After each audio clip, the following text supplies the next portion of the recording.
All right. Welcome. Good morning, everybody. Welcome to another stream. You are a function of this total galaxy. The real deep down you is the whole universe. The song that the beginning of the song took me by surprise. Your living organism and all its behavior. It's expressing it as a singer sings a song. Interesting way to start our stream here with that opening lines there. Okay. Yeah, welcome in. I am your host, Tahoe Anime. Your humble artist, your author, illustrator, photographer, marketer, publisher, all of the things. Jack of all trades. Yeah. I do all of the bits and pieces here.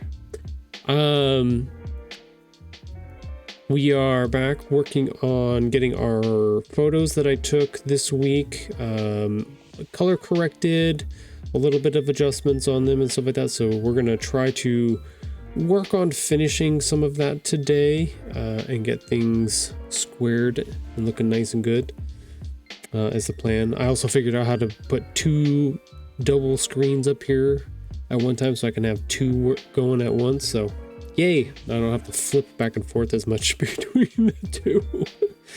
So we're learning more new things as we move along. So first up, I did post my social media post yesterday. It is running in our top right hand corner, but we will go ahead and we'll swap over and we're going to restart it and we'll talk about it for a minute and go over the things. And then we'll go from there. We'll keep working on our stuff today. So this week, 1 year ago on May 3rd, so we're a couple days short, or just 2 days short, but May 3rd of 2025, we actually released our second picture book out into the world, The Stitched Tales, Half True Stories Woven Together, Buttons, and the Backyard Treasure Hunt came out. That was our release day, special day. It was my mom's birthday? No, it's close to it. I'm trying to remember. Normally when I release a book, I try to do it on some type of special day or some kind of like national holiday. So I think May 3rd was like go outside and play day or something like that. I can't remember exactly. I have another video with the details of it, but yeah, it was one of those things. But it came out, book 2 came out on May 3rd. We got to go do a book signing event at our favorite little independent bookshop, Thistle and Nightshade. So we've got couple of the videos from those days. We've got our countdown that happened for the book, and then I got a video with all of our in-person event stuff that we got to go do, book signings and stuff. So yeah, kind of my little commemoration of, getting book 2 out there. I know I wrote some stuff down in the description of this video. I forgot I put little buttons in a little pirate costume because our character Patches. Next time you should dress up as a pirate Buttons. So what was I gonna say? I got distracted by the little cute characters doing their thing.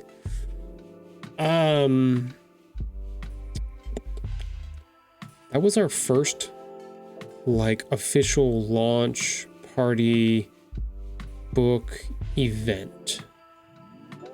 Like officially, that's what that was. So when I came out with book number 1, and I released that one, it was like I was just trying to figure it out because I was doing all my own self-publishing, trying to understand the systems and get things figured out. And so we only had one book event that year.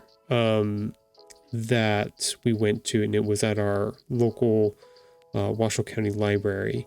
They had an author fest. It was the first one that they had ever done, and I had seen it somewhere. I might have seen it on social media or something like that, and I got to apply for it. They accepted. So for book one, that was the only event that we got to do for it, and it was late in the year, nowhere near when the first book came out and stuff like that. It was just kind of like trying to get my feet under me, figure out all of the systems and stuff like that I was doing.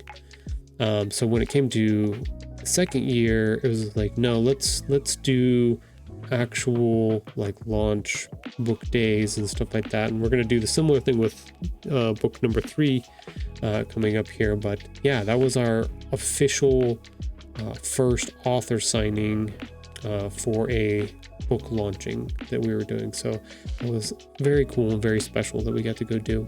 Very, very cool. So we're just like thanking everybody about all of the support that they've given us over the years. And then our little book. This is what we've been working on this week, was our photography for the book. So I decided to showcase that a little bit, throw it out there, because book 2 was book 2 was one of those ones where when it finally hit the shelf and the release and everything like that, it kind of was like a weight was taken off of me, because I had talked about that Stitch Tales was going to be a series of books. And when you have one out, it's just like, okay, that's done. But until you get that second one out, then it's not officially like a series. Like once number 2 is out there, it's like, okay, cool.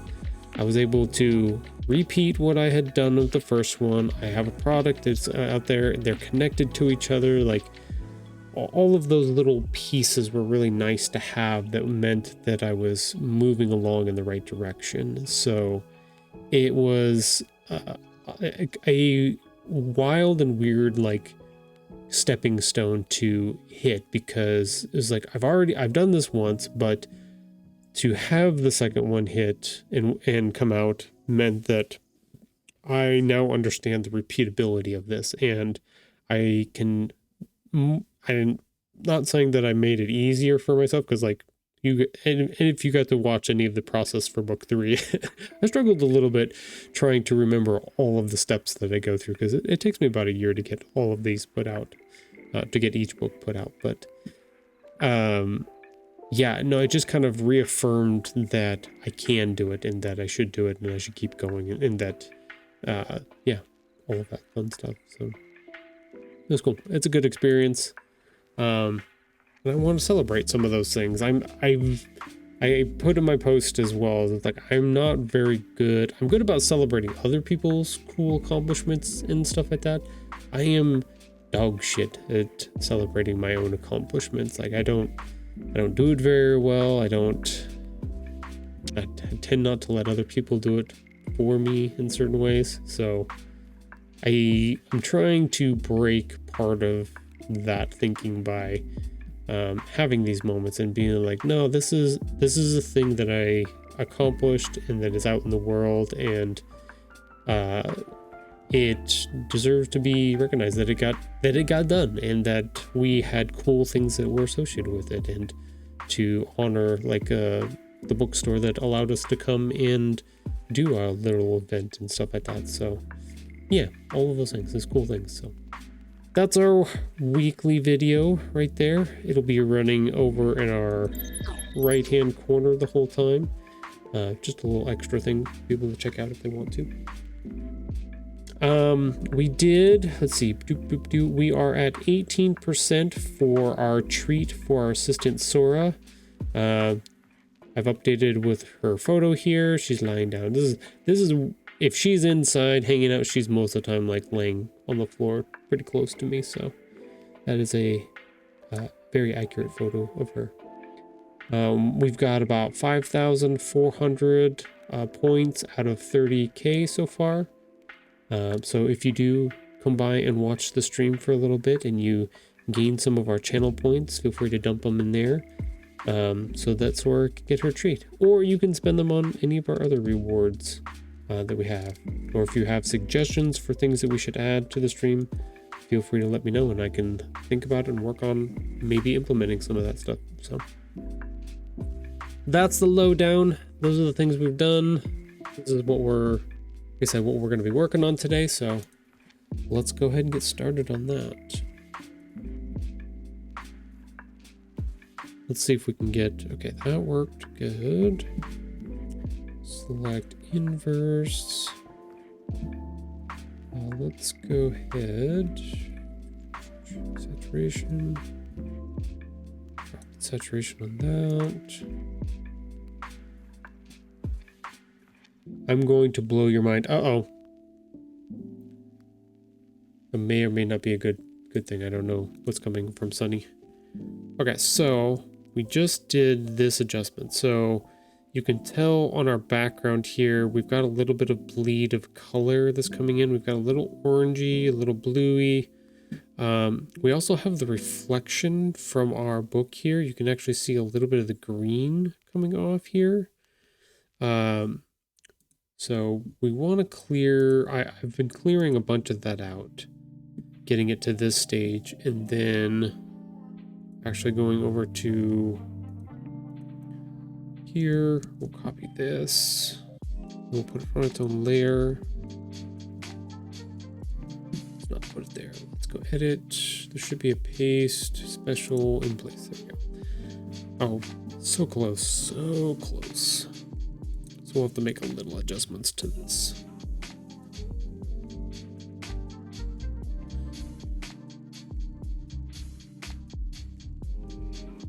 How does the song Barbie Girl go?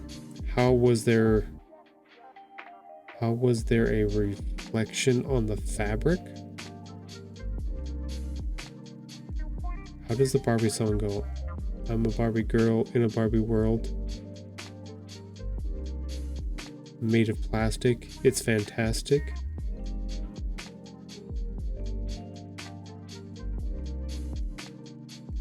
Not in a. How was the reflection? It's in the.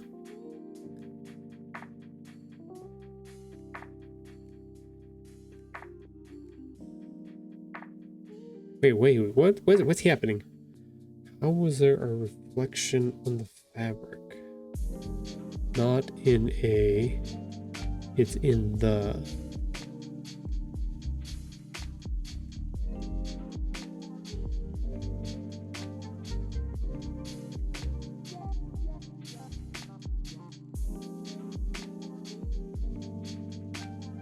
I am totally lost on this.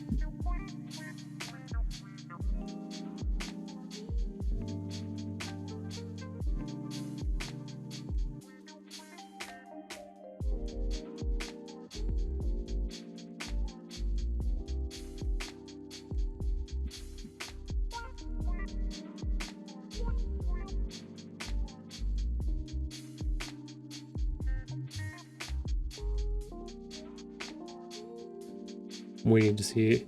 I'm a Barbie girl in the Barbie world.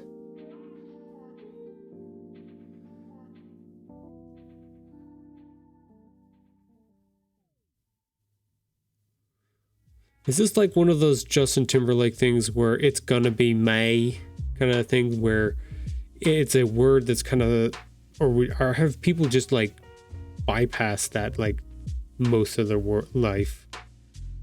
They just hear it the way they want. Well, I mean, most songs, everybody hears the way they want to hear it, but...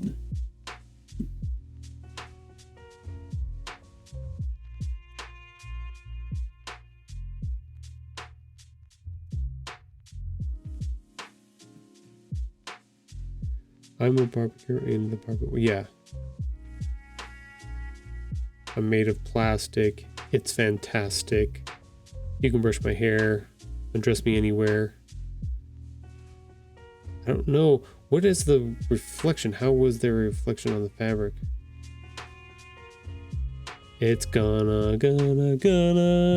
It's gonna be May.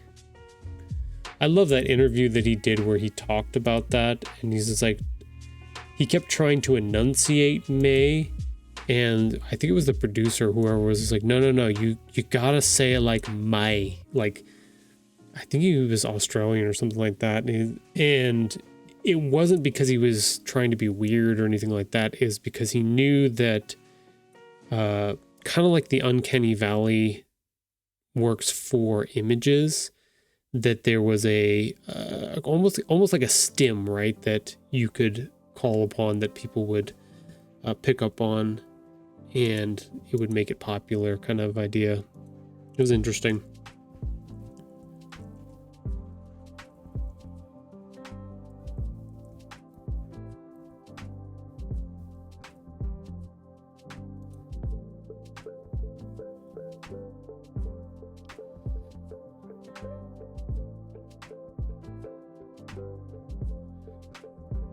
So let's pick this. Adjustments. Hue and saturation.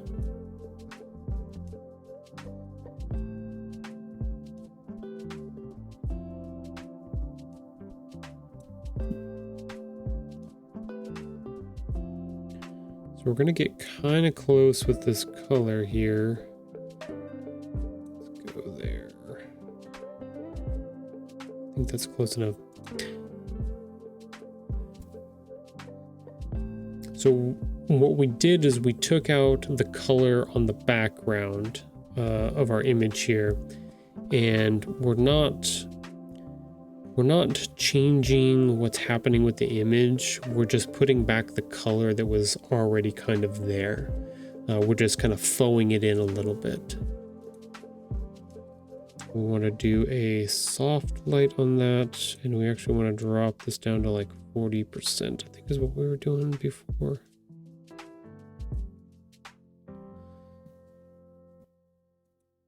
Yeah, you can see it just makes a slight difference, not a huge one,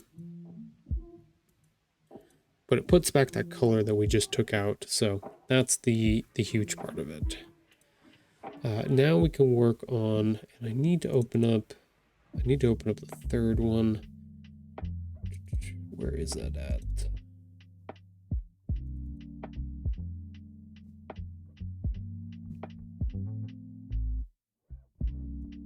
Put that there.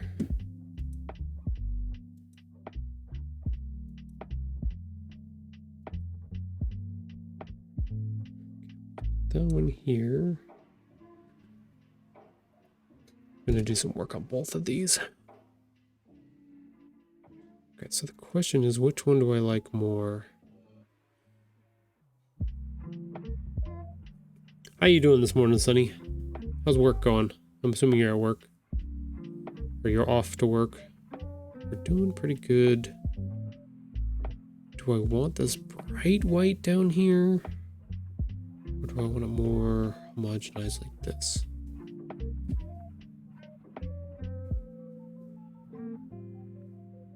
Just started when streams started. Nice.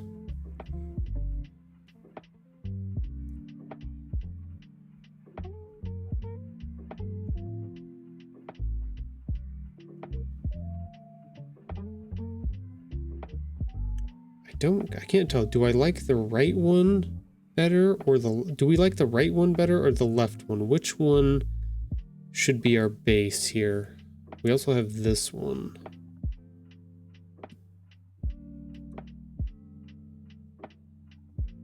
Do we like the light to dark? Or do we like this one, which is kind of got a little bit of light, but it's more centralized with a little bit of a dark shadow down here with the darker up and around the top?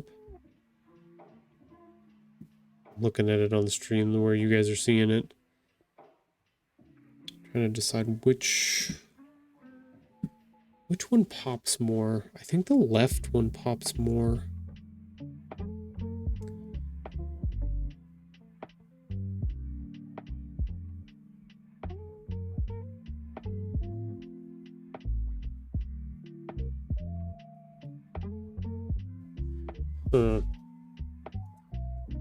The green one is closer to that. I have to darken it up a little bit to get it to match, but I should be able to do that. This is the only one that's kind of different. Well, let's play with it a little bit and see what happens. You know, I was hoping to have all these like color corrections and stuff done, but sooner rather than later, but that's probably not gonna happen. It's gonna take me a little bit of time here. Let's go that big.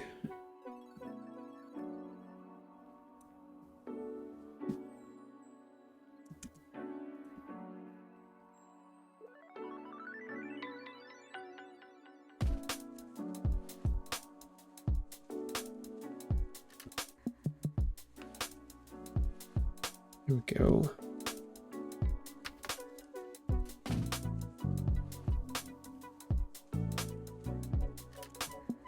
That's too much. Okay.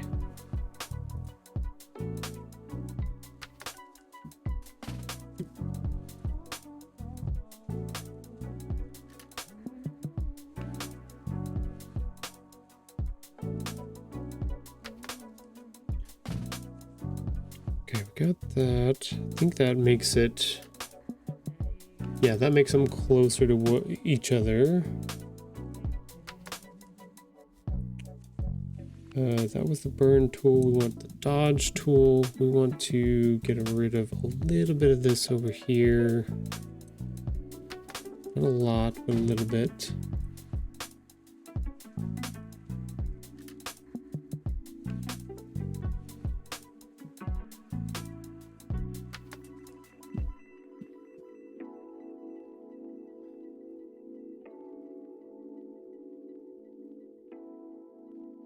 Yeah, that's pretty dang close right there.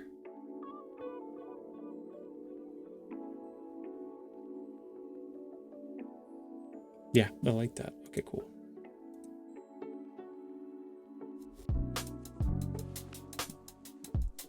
Let's go back to green. Okay, so we have similar issue here, but we need to do a little bit. We need to add a little bit of darkness down here.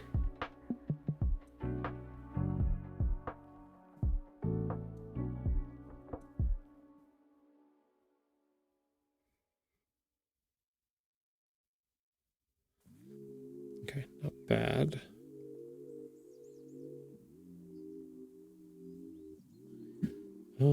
Let's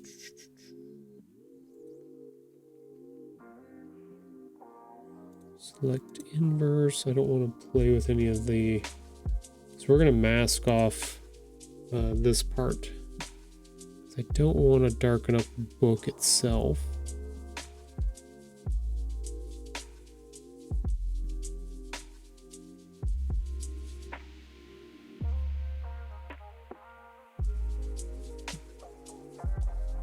We're just adding 10% to this each time, each little pass that I'm doing here.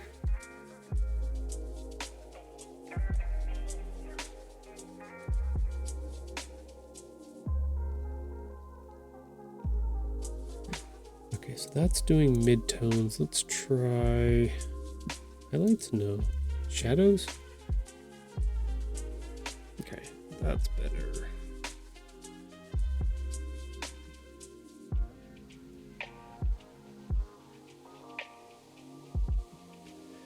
Yeah, I think I want to do shadows, but I'm going to drop it like down to 5% so that it doesn't burn it too much.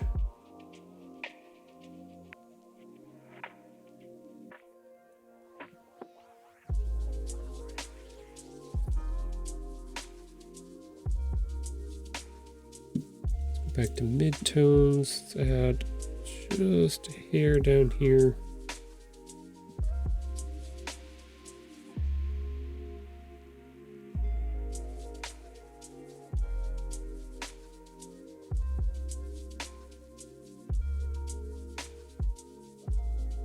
We're looking pretty close now.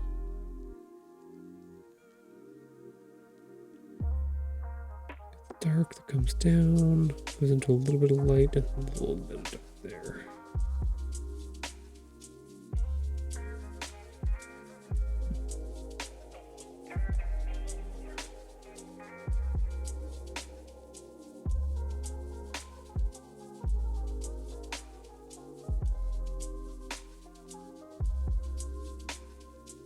Yeah, that should work.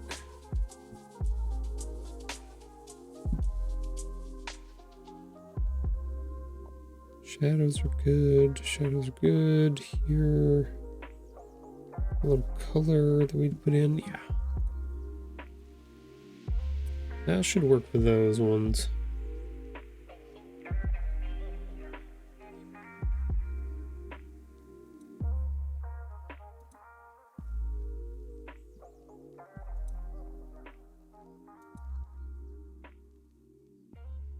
Did I already save that one? Guess I already saved that one. Okay. So that should be good. Let's go ahead and export that one. Export as yep. Don't think I named that one. Usually when it exports, it wants to save it again, so we'll just go ahead and save it.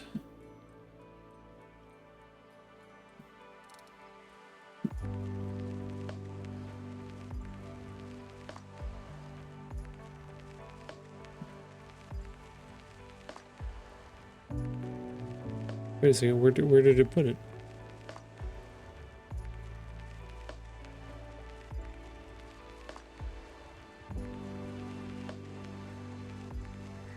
That didn't put it in my folder. Oh, where did it get exported to? Is it on the desktop? Oh, it did. Okay. Cool.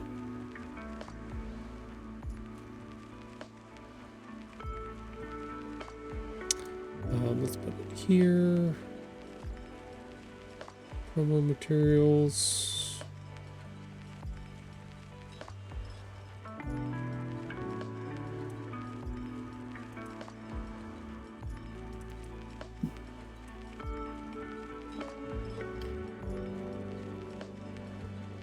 Okay, cool. So that's done with that.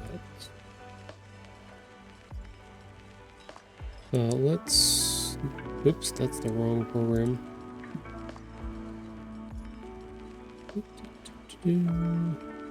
Open with Photoshop.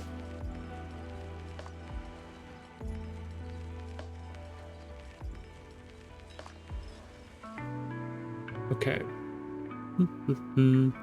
Oh, I got a little bit of an issue up here at the top left-hand corner. I didn't realize that the my background didn't go all the way up there. It's okay. The cool part is I don't think we have to do much adjustment. I'll try.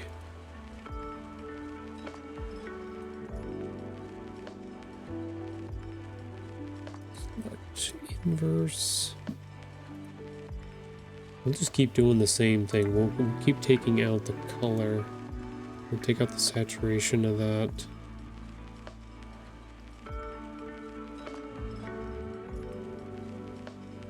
This way they're all the same. Now I've got a couple options. I can either crop this photo down a little bit, or I could...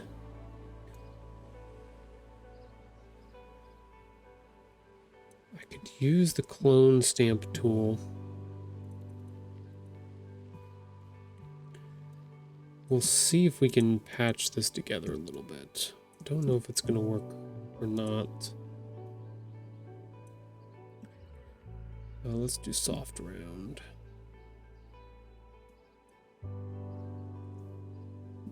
So we're going to pick a target area, and then we're going to take... We'll patch that in pretty easily. Little patches are easier than trying to do big patches because people are not going to notice that corner very easily.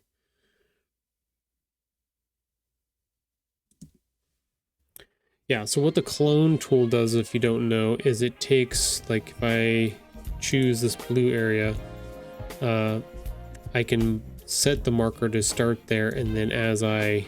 See how it's cloning it, whatever's down below? That's how that works. So when we were filling in that spot, we just cloned a little space below there and filled in that triangle where I kind of missed on the photography there. I missed it.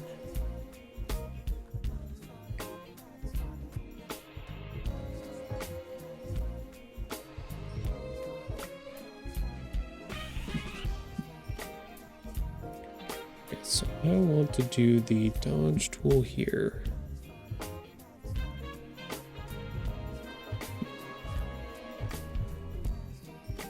I'm going to try to take out some of that shadow there. It's a little harsher than I wanted it to be. And I'm using a brush that actually has a little bit of, like, I don't want to say splatter, but a little edge to it so that it isn't super harsh like a harsh edge brush. It's a softer fill.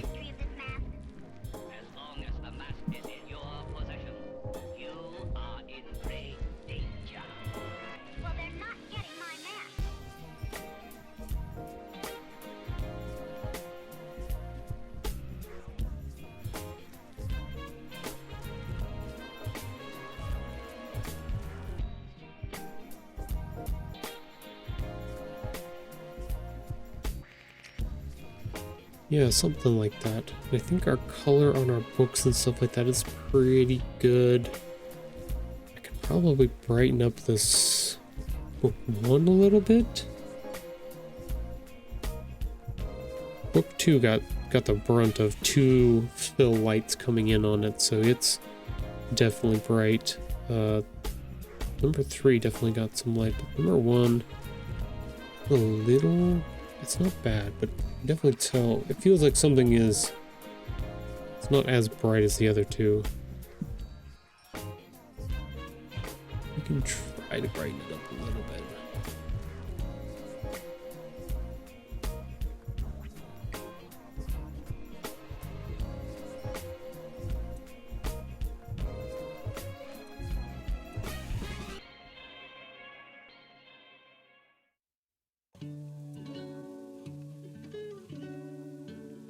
Don't want to do the contrast.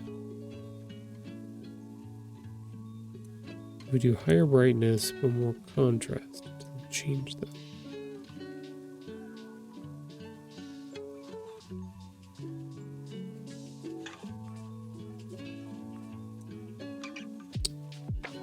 I think that feels more accurate.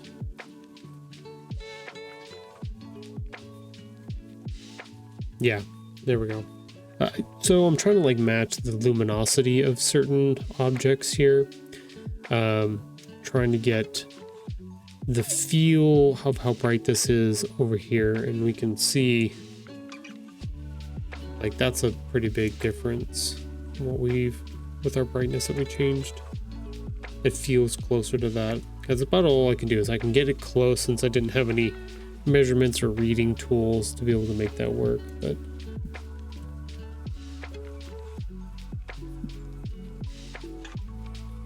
so like in a real photo studio, what you would do is you would actually have a light meter and you can actually take measurements on the light hitting each object, and you would try to use your lighting setup to fill in as evenly as possible. Try to get all of those readings to be similar if you can, kind of idea. So we're doing that in the post process setup here. Which works just fine, but just a little bit different. I want to open up.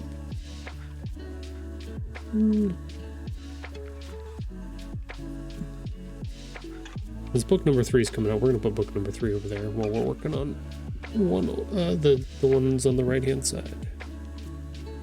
Let's go ahead and export that.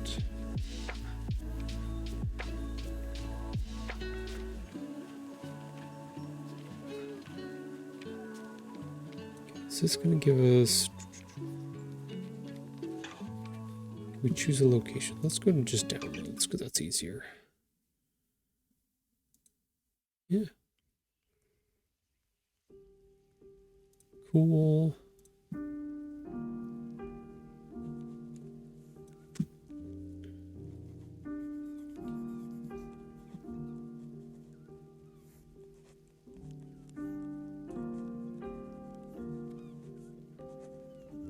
Wait, what did it do? Did it not save this as a... Oh, it's... Wait, why did it do that? Save as... No, what it is a Photoshop.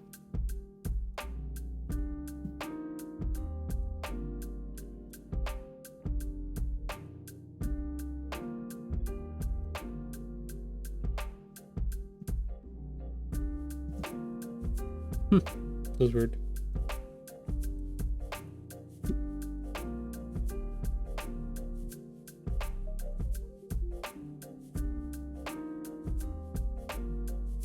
Okay, now this is the big one. Hello, peeps. Hello, mums. Welcome to the stream. Okay, so we don't need that one anymore. I just want to see if I can tilt this one. I didn't have two shots of that, or at least I got rid of the other shot because this one's better. Hello, Poppet.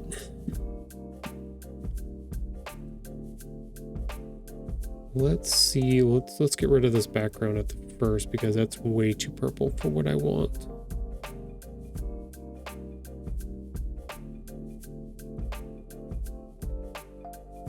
Okay, that time we got it. Select inverse. We're gonna go ahead and we're gonna dump that color. Oop, get back to our gray that we're supposed to be at.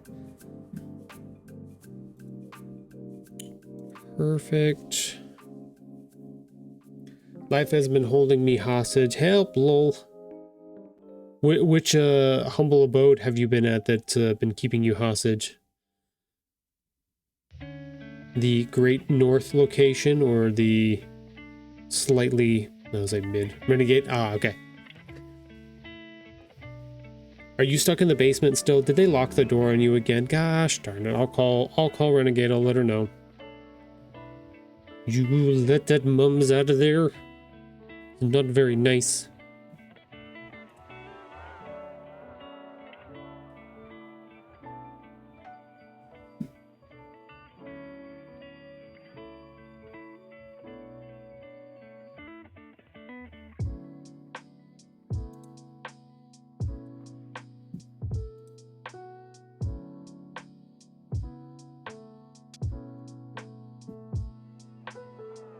My hobbit hole.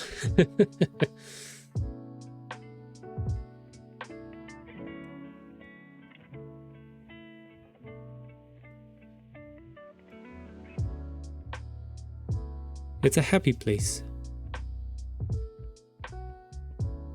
It's your happy place.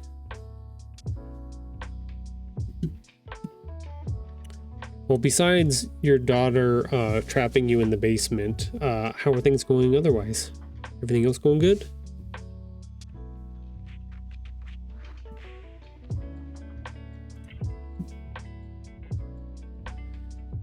Can I decrease this by a percentage?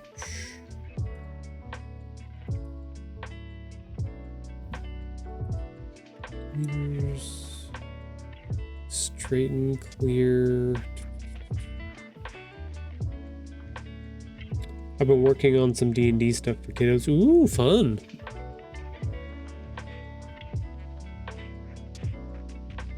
I bet they're excited.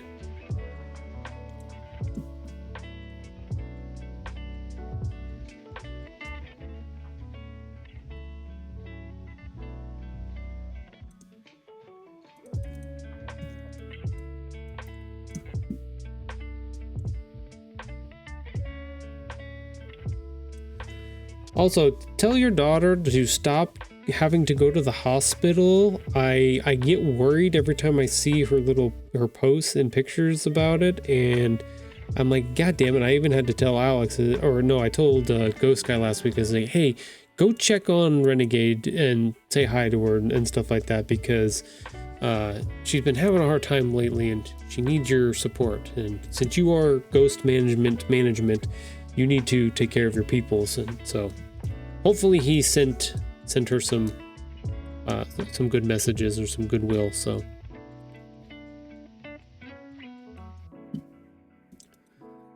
You know, it's all about delegating power, and that's what I do. I send my minions to do the things. I've been helping with school. That's good. I'm glad that she had... You know what? I don't think it could have happened at a better time because you were there. Like, that's... Unfortunately, like, you don't want crazy shit like that to happen. It's the same thing even with, like, Pioneer and stuff like that. Like, but I'm glad that they have you there to support and help as a little bit as you can. Agreed, yes. Yeah, make sure and give her a big hug for me and let her know that I've been watching and keeping an eye on her and stuff like that. So I hope she's feeling better. I hope she gets back on track and gets back into getting her editing done. So, and feel free to tell her I pushed her. Get your editing done. Stop slacking. We all need a little push sometime. She's doing good. Now, health stuff is scary. It's not fun by any means. We went through that with Dreamer when she had her surgeries and everything else like that. So I know how that goes. I know how that feels. It's very scary.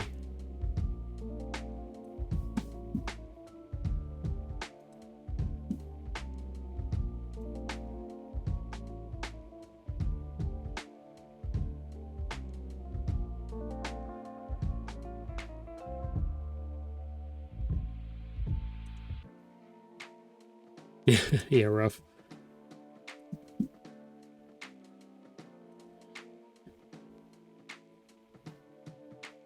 Oh yeah, that was a while ago. She was able to pull through and, you know, make adjustments to life and all the stuff that she had going on. So it worked out. It definitely was scary because you just don't know. Like, you don't know what the heck is going to happen or anything like that. So you try your best, you make adjustments and everything else like that, but yeah. Life is fun that way. It loves to throw you curveballs, but sometimes those curveballs hurt though. They're not very fun.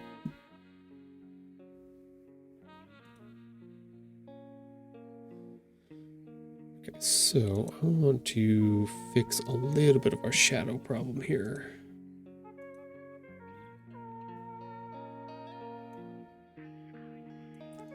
No, I'm glad she's feeling better.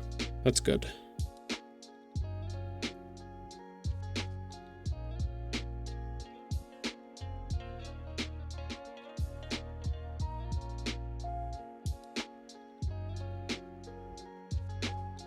I'm glad she's in good hands.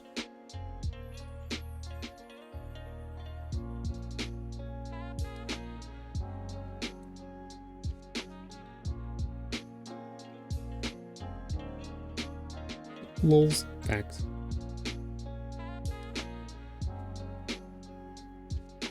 The facts of life. The facts of life. Yeah. I'm not old enough to remember all of that, but I am old enough to remember the reruns of that. The facts of life.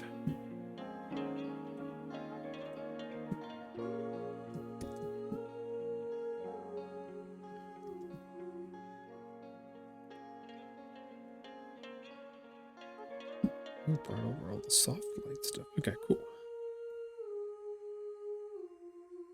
So we're gonna do a couple different things here. So same idea, where we took out all of the color out of the background because it was that weird purpley, the wrong color is essentially what it was. So we desaturated, we just made the background black and white because that's what the color of that sheet was at that time.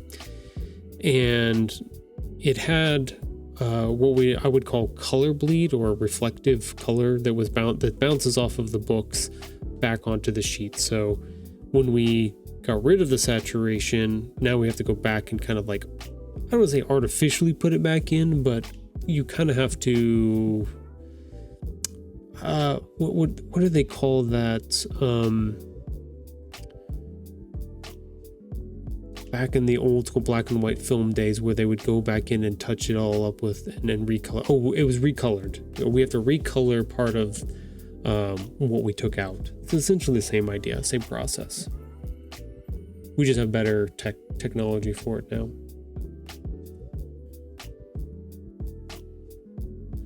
Technicolor, what I think is what they used to. I think that was the official name for it, right? I'm asking moms, be like, do you remember that thing?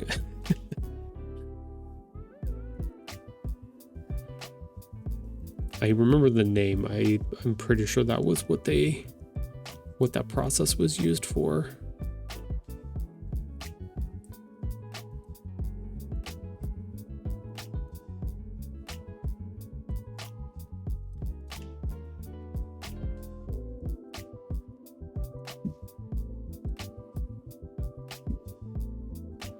Oh, I do want to ask, so since I have you here, mums, haha.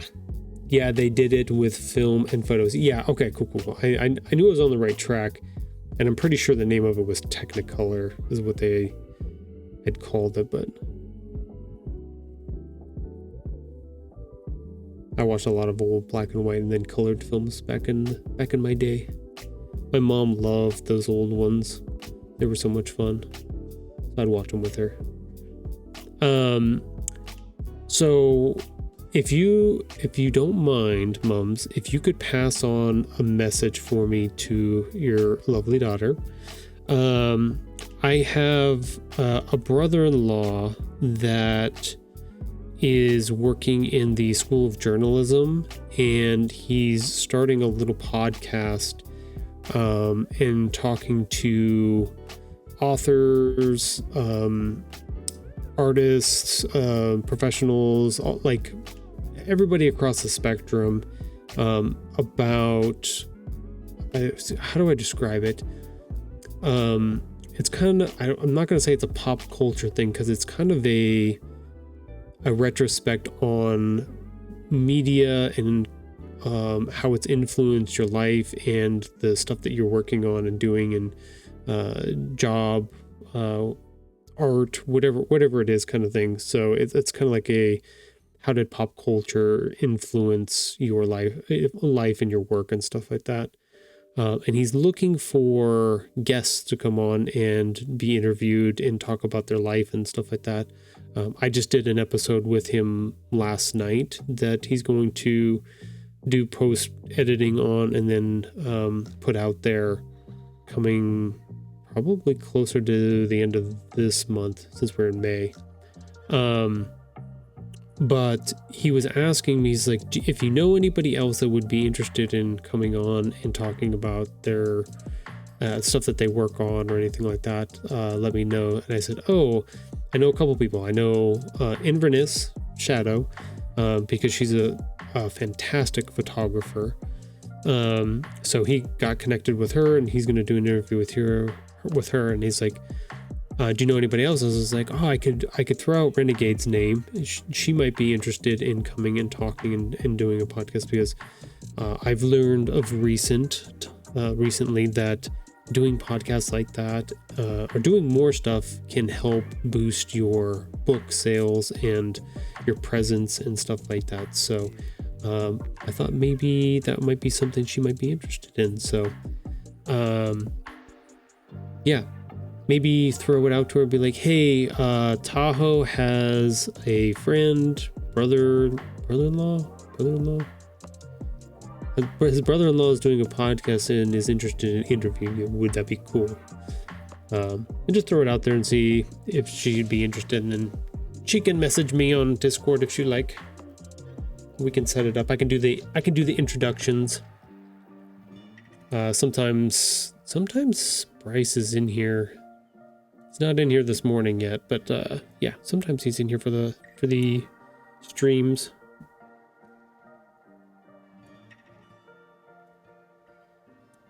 Thought it would be cool. So yes, cool, sure. Thank you. I appreciate it.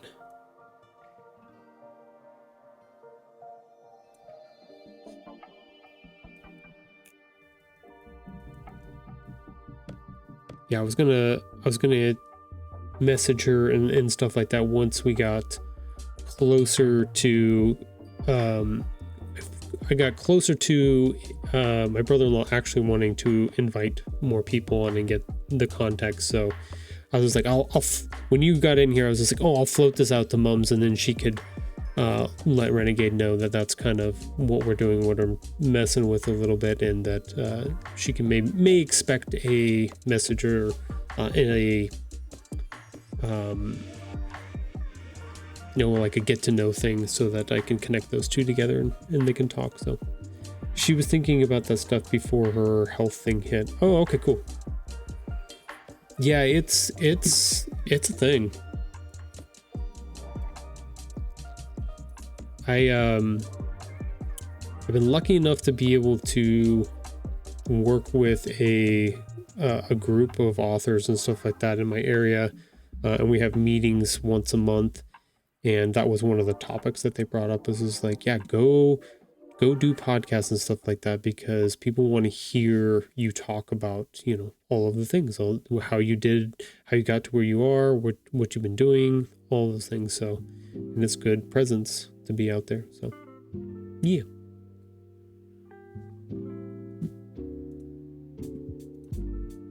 Always a good thing, never a bad thing. Okay, so before I get moving on to this next piece of adjusting this image, what we're going to do, we got about 35 seconds until our first ad break. So we're going to check to see where our assistant is. Oop, she's not right there. Sora's normally somewhere in here laying down on the outside deck. Let's check camera number 2. Nope, she's not there either. She must be out sunbathing. So we'll reconvene after we run these 3 minutes of ads, and then we'll keep going and working on stuff and talking and doing all the stuff. So stick around. We'll be right back.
All right, made it back in time. Sweet. Our assistant is being a little bit of a turd muffin. I swear to God, she knows that I'm filming her, because before I start the stream, I set up the 2 cameras, right? And they're just old iPhones that we have lying around that have a connection to the computer that I have. But I've got one just kind of looking, this is the one that's here right now, looking out into the backyard. And the other one kind of pointed to the deck where she sometimes lays down, most often. And I think she's starting to realize where those, I don't know how she would know or why she would care, but she finds little spots to hide that are just outside of the camera's reach, kind of like this one. So I just went and moved the camera a little bit so we can shoot to see her, but she just likes to hide just off camera, just to spite me. Like, she knows she can hear them. Yeah, they're on the other side of the glass, so there's no way she can hear them. She just knows. She just has an innate sense of it. That's funny. Sit a dog. This is the life of a Husker puppers. Hanging out on the deck. Then she'll go lay in the sun. She'll bake for a while, and then she'll go lay in the shade and cool off. And then she'll go bake in the sun and then cool off. Just back and forth. She's a very good doggo. And if I try to go out there and like, hey, come on inside, she'll look at me like I've done something to her and she just wants to run and hide, kind of thing. Like, no, please don't make me go inside. No, not the, like, it's nice and cool inside here. Like, it's, don't, I'm not torturing you. No, I just want to live outside. She's funny. She loves the outside world. When it's nice and when it's like this kind of spring-ish weather that we're having right now, where it's not too warm, and there's just a little bit of coolness still out in the air, she'll be out there all day. Like, I do the whole 3-hour stream on Fridays like this, and she'll be out there the entire time. And then I've got a couple hours before I have to go like pick up my daughter, and she won't come inside for that at all. I'll have to bring her in when I go to leave, because she needs to be inside for that. But yeah, she, like, at great duress does she want to come in during that time. She's just like, just leave me out here. No, gotta come in. You are an inside, I mean, you do live here, but I know the outside is your favorite place, but god dang. Anyway, that's our doggo. That's our assistant Sora. Alright, back to our photos. Back to our busy work.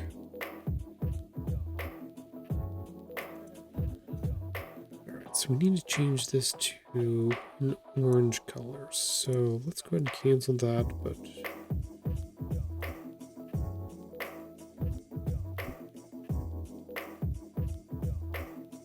48%.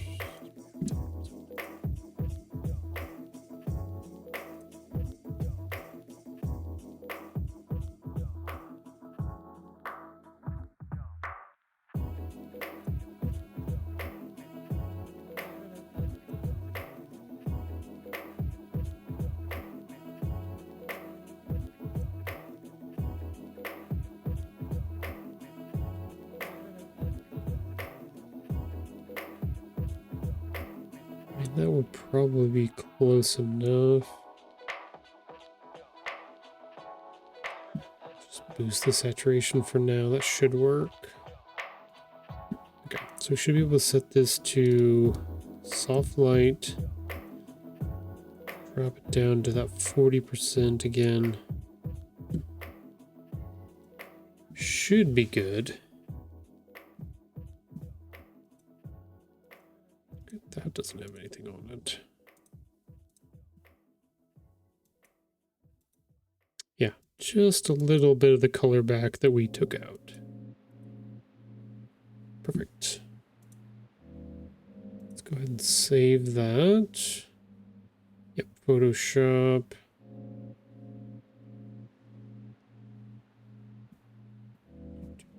That's correct.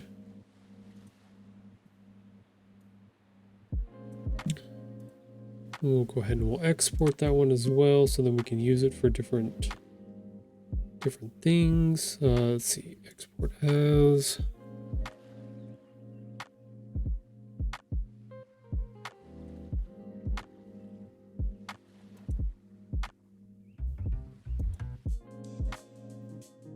I know Renegade had talked about at one point that she had barn cats and everything else like that.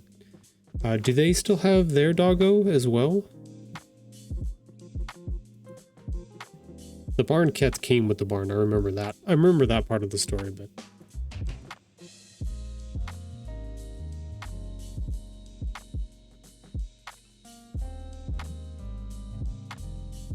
Because Renegade has a pretty good amount of. They may have a pretty good amount of space, right? They lost their dog, but have two others. Gotcha. Because that was the dog that came with them when they moved into that house. Do they have... Oh, they have the ducks too, don't they? Are they still doing ducks?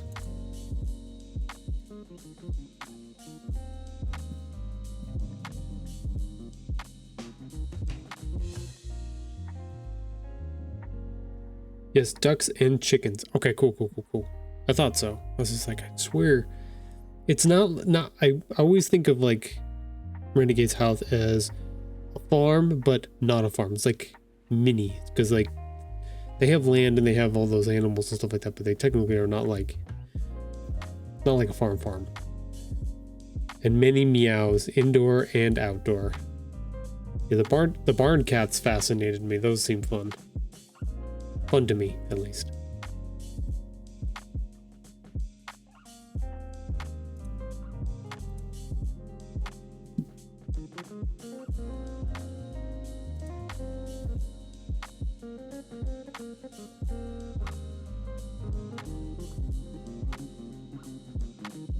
I was gonna make a joke and say you should proposition them for a dog or an animal or something like that, but if there are tons of them already there, then it doesn't really matter. Helps with unwanted critters. Yeah, exactly.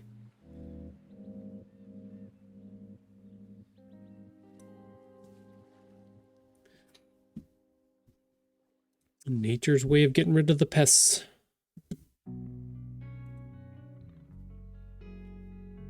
Back in the day, those were called witches.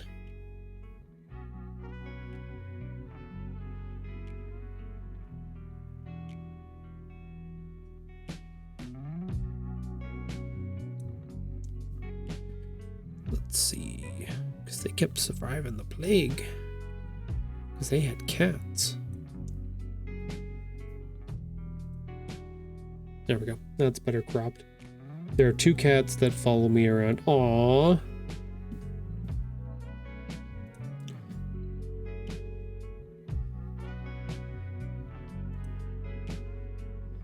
Alright, so that begs the question. Are you a sucker for the animals, or are you like one of those ones that's like, oh, they need treats, and then you run around trying to getting them all treats and stuff like that?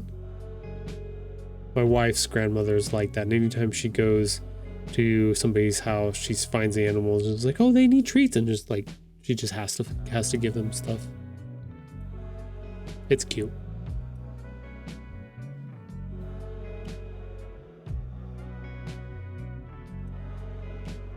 Let's dump this. Try to make this a little bit darker.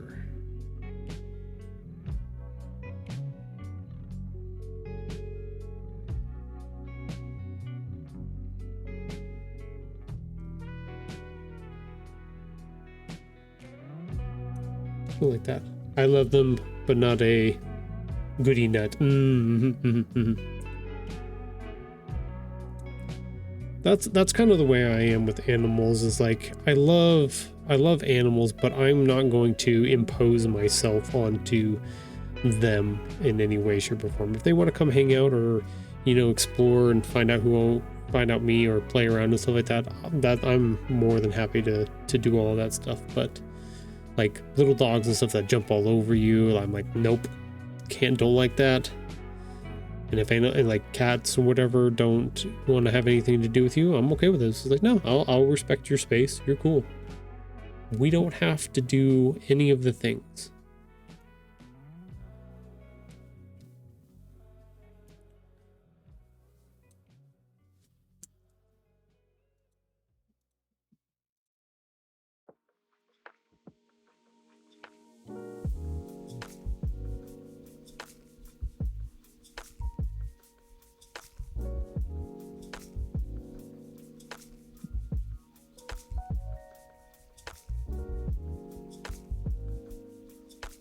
Here we go. Closer.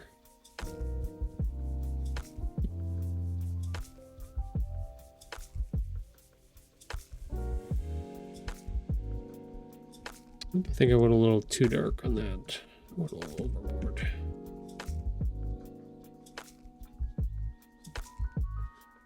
Yeah, I did. Okay. Let's drop just a little bit there.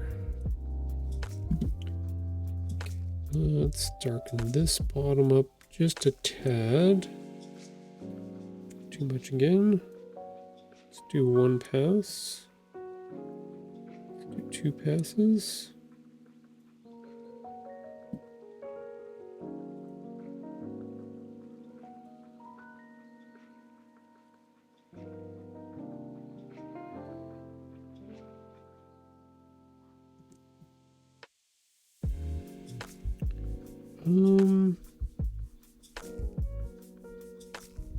It does need one, but we need to drop our 10% is too much, maybe 5.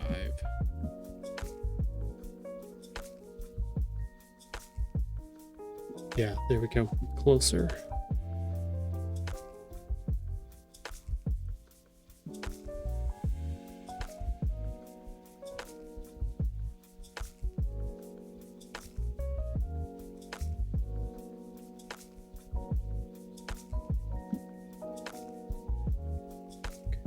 Our dodge tool, let's take a little bit of that out. Let's try to get rid of some of this. We got a really harsh shadow down here. We're gonna try to take part of it out, but no guarantees.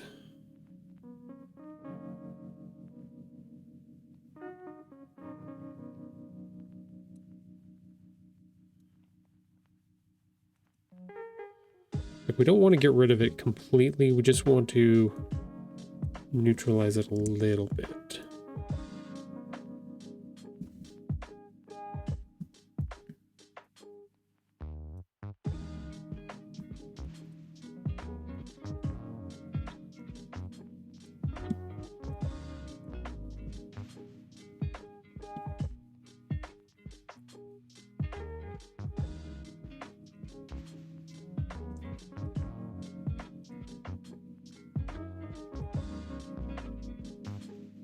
There we go. Not too bad. Yeah, I like that. Pretty close. Yeah, my whole idea behind this is not to like digitally recreate the whole, you know, if I wanted to do that, I would just want to cut it out and put it on a different background kind of thing. And I just want to adjust a few things to get them more consistent across each other. I don't want to change too many of the pixels in the whole situation here.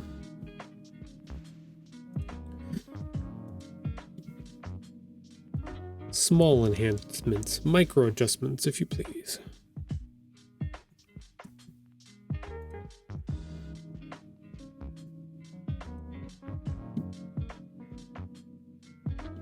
Okay, there we go.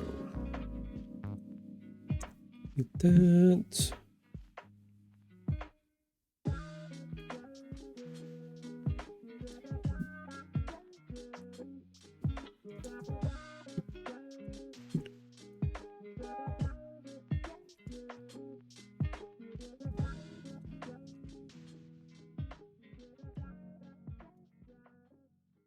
Why is that not moving? Oh, because I'm pressing the wrong buttons. Boop.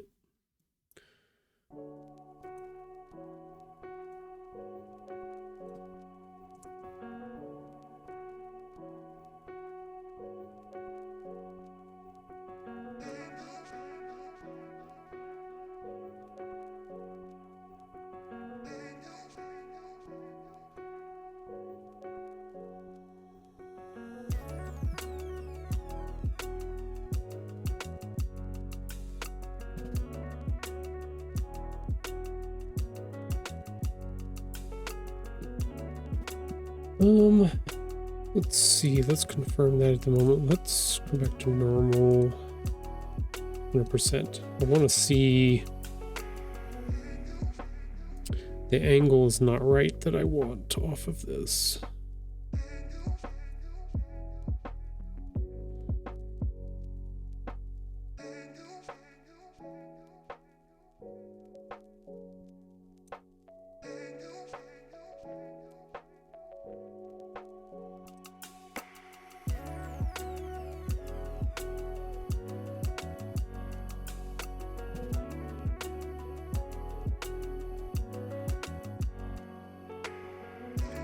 Should be able to manipulate it that way.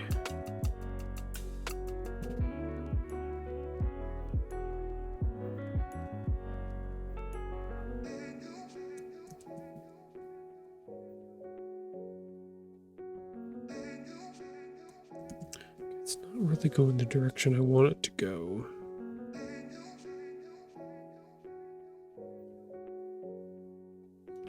Okay, so we may have to recreate this, which is fine.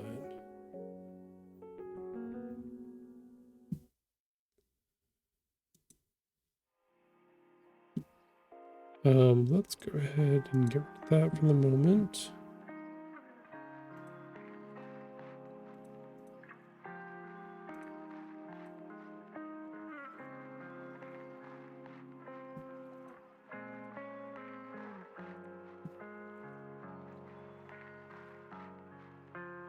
Mini touch-ups, micro touch-ups, if you will. Hey, Dreamer, thank you for contributing your points towards our assistant, Sora. He's currently hiding from us outside from all of our cameras and stuff like that, being a turd muffin.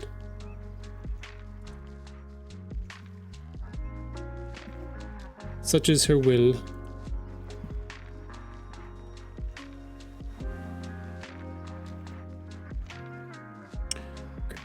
Go select inverse.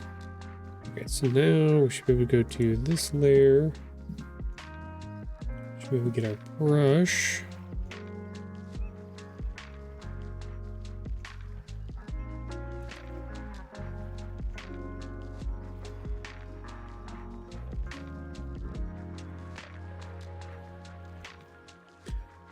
Actually, let's not do the brush first.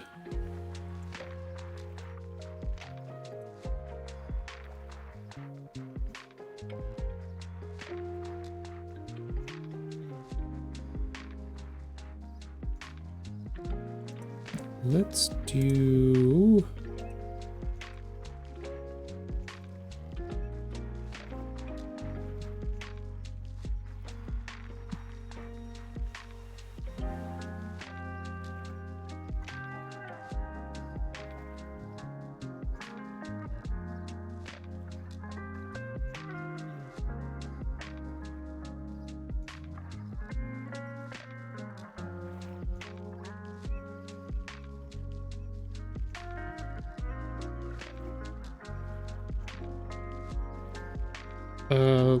I'm gonna go ahead and cut out this other one.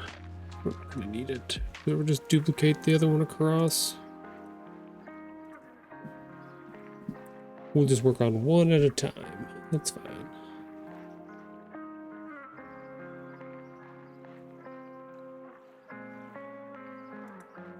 Put that like that.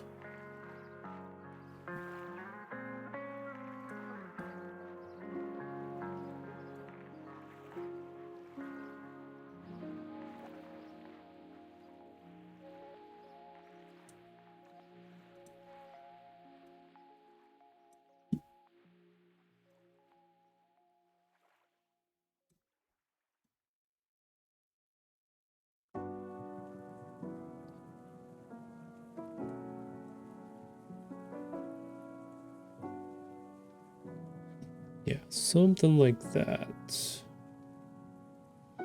We're gonna cut some more of this out so it's not as harsh.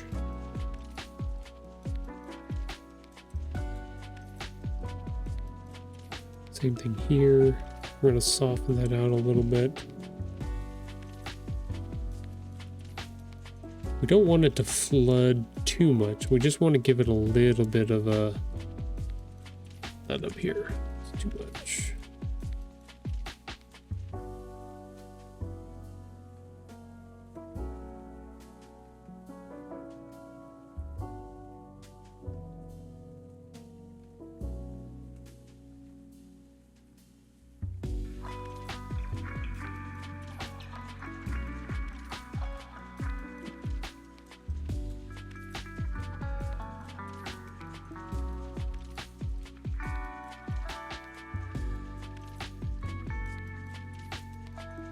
Yeah, something like that.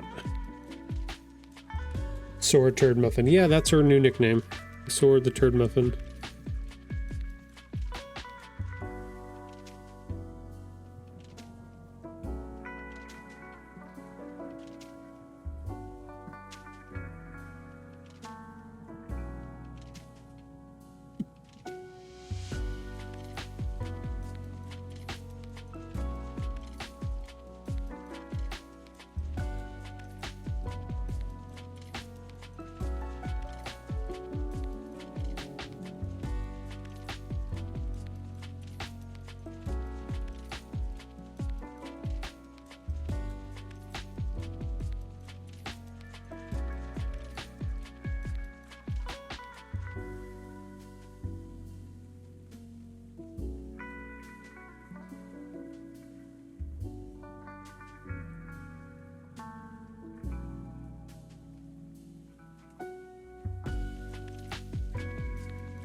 Okay, it's not bad.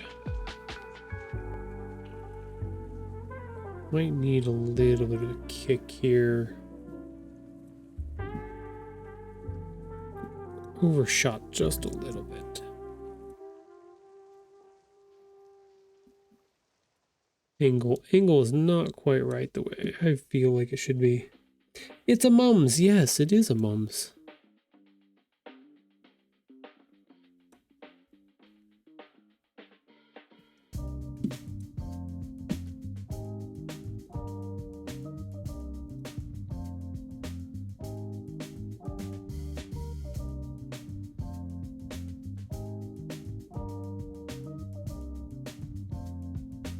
Yeah, there we go.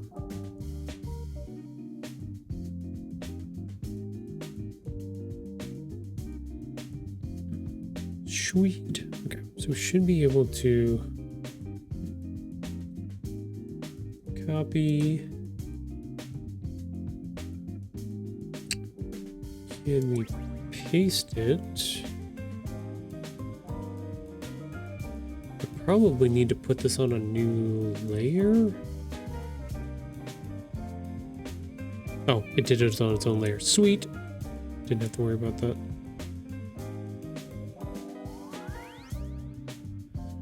Okay, so how do we transform? Can we, yeah, flip horizontal. Bam, there we go. We'll have to mess with the angle a little bit here. Try to get him to match up.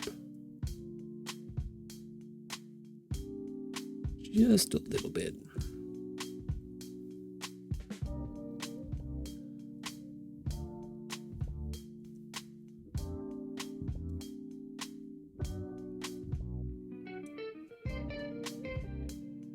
Okay, so we should be able to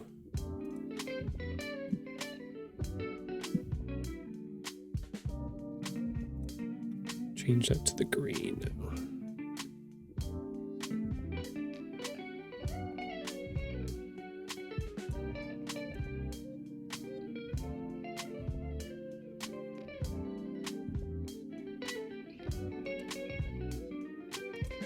There we go.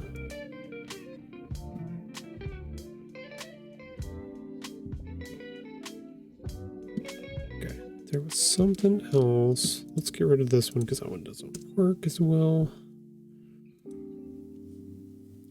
Something else that I was noticing.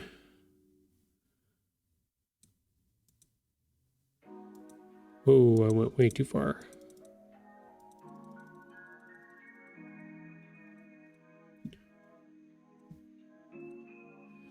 So I'm gonna have to put a new layer in. Go put that there. Let's put.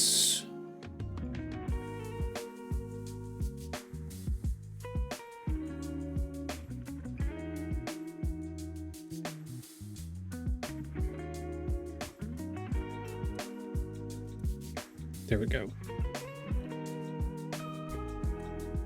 Yeah, there's two little lines here that I want to get rid of.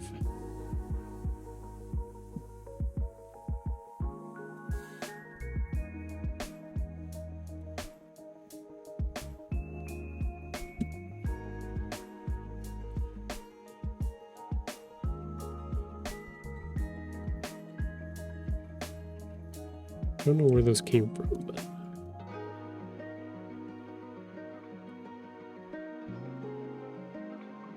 there we go. There we got it. Boom. Sweet. Now we can take these two. We can go soft light 40% for both of those layers.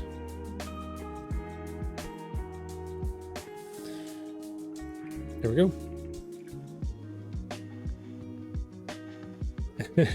Cute icons. Sitting at 48K buttons. I know, I gotta figure out some way to... something big for you to be able to put some points into, Sunny. I don't know quite what it is. If you have any ideas, please let me know. Need to find something for you. Okay, cool. So we got that, got our little colors in. Let me go ahead and save that.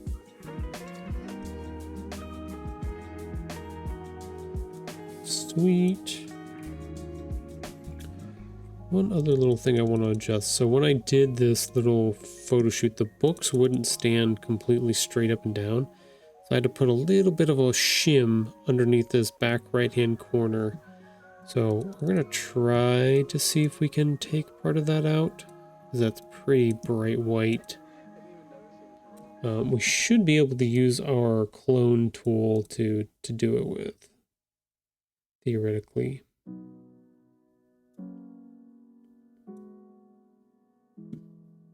Clone stamp tool. Okay.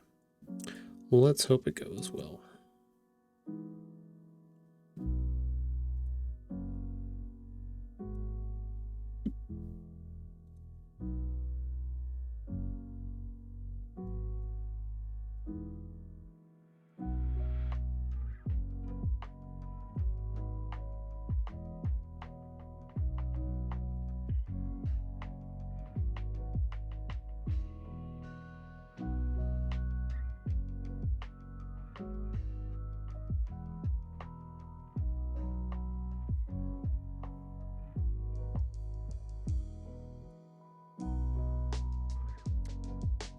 There we go.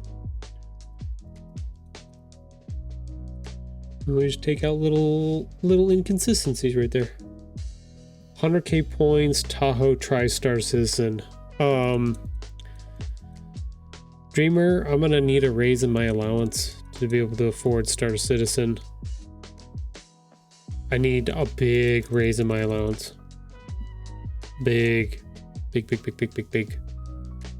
Huge raise in my allowance.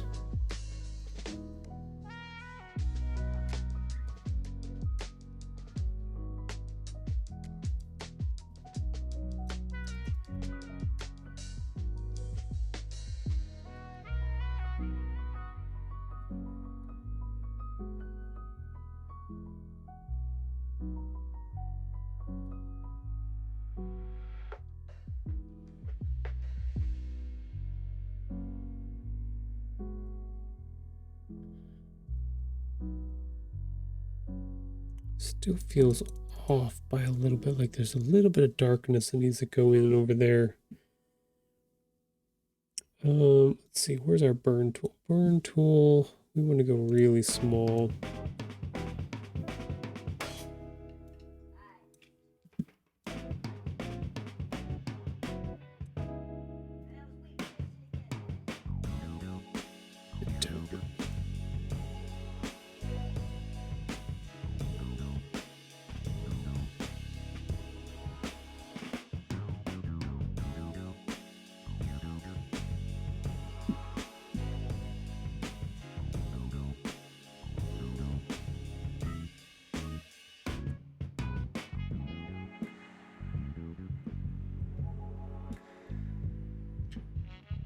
Better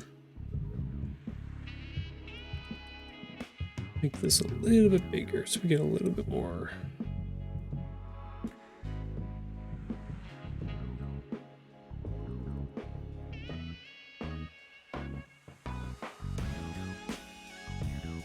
And maybe we don't. Maybe we don't need it. I think that's pretty good. Little fine adjustments here and there, not too bad. Haha, alright, I need to go help with stuff.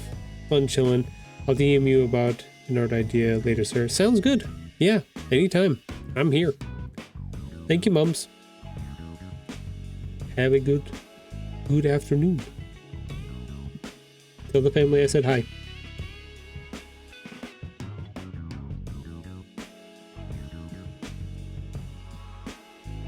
Let's see. I want to export that. Hey, look at that. Bryce Austin throwing in some points for our assistant Sora. Huge points drops, both from Sunny and from Bryce there. We're at 27%. We're up to 8,100 points already. Dang, we're going to crush that one fast, aren't we? Dang. Thank you, Bryce.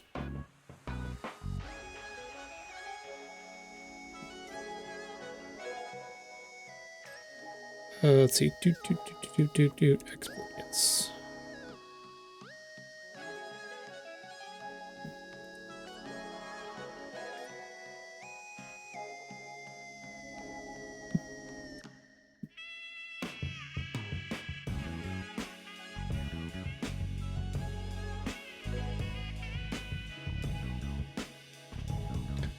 Don't need to drop money on it to try it. That's only if you get deep into it.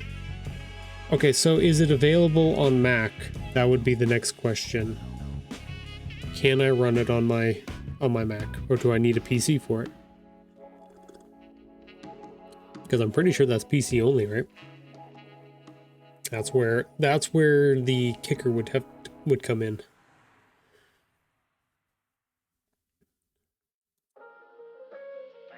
Best viewers? No. Man.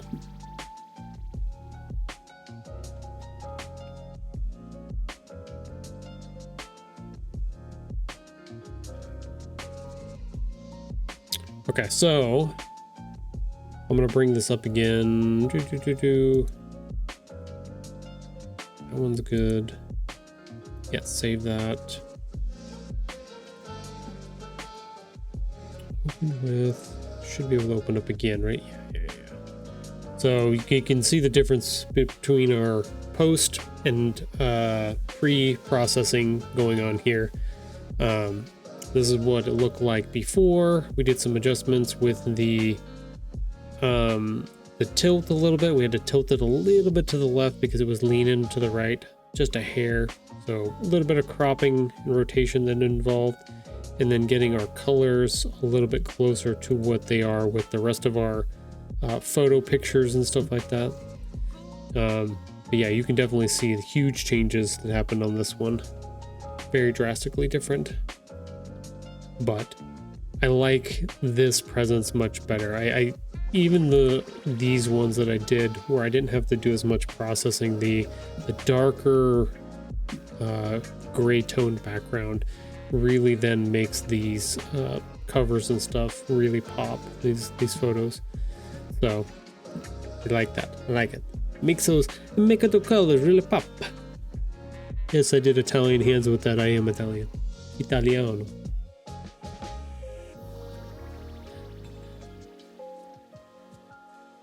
Yeah, go ahead and save that one. Oh no, don't save that one. We don't need that one. Don't save. Do I want to? No, I'm not going to do anything to that one. Okay, so we are down to our last 4 photos. Yay! Do this one, which we're going to put over here. We're going to get rid of that one. We are going to save it.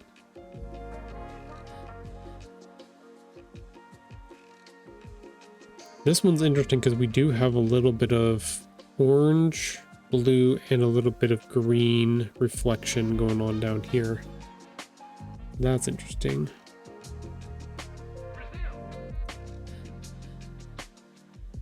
Okay, let's do our adjustments here.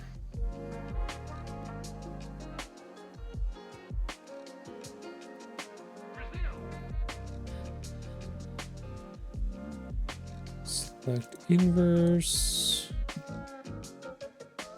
adjustment, hue saturation, get rid of that saturation.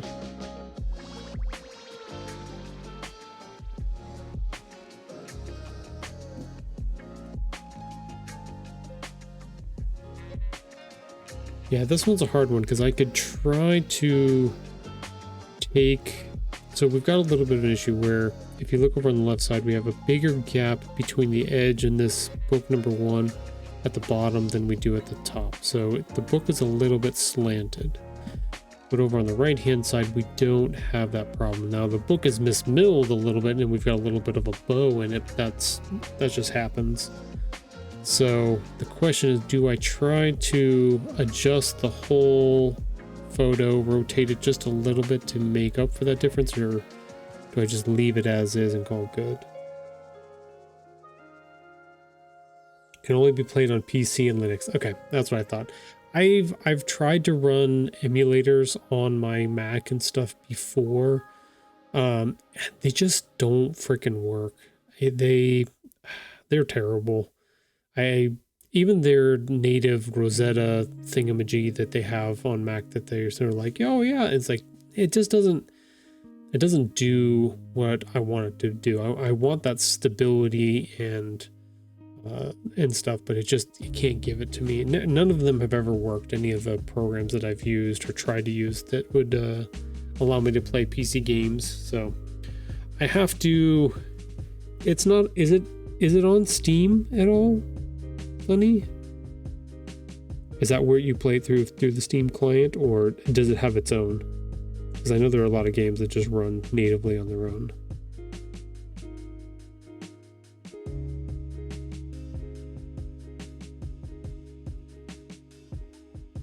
Nope, they're standalone client. Okay. I'm interested in the Steam box. I know that's a little ways out there because of all the pushbacks and delays and stuff like that, but I don't know if that one can play other native stuff because it's supposed to act more like a PC than as a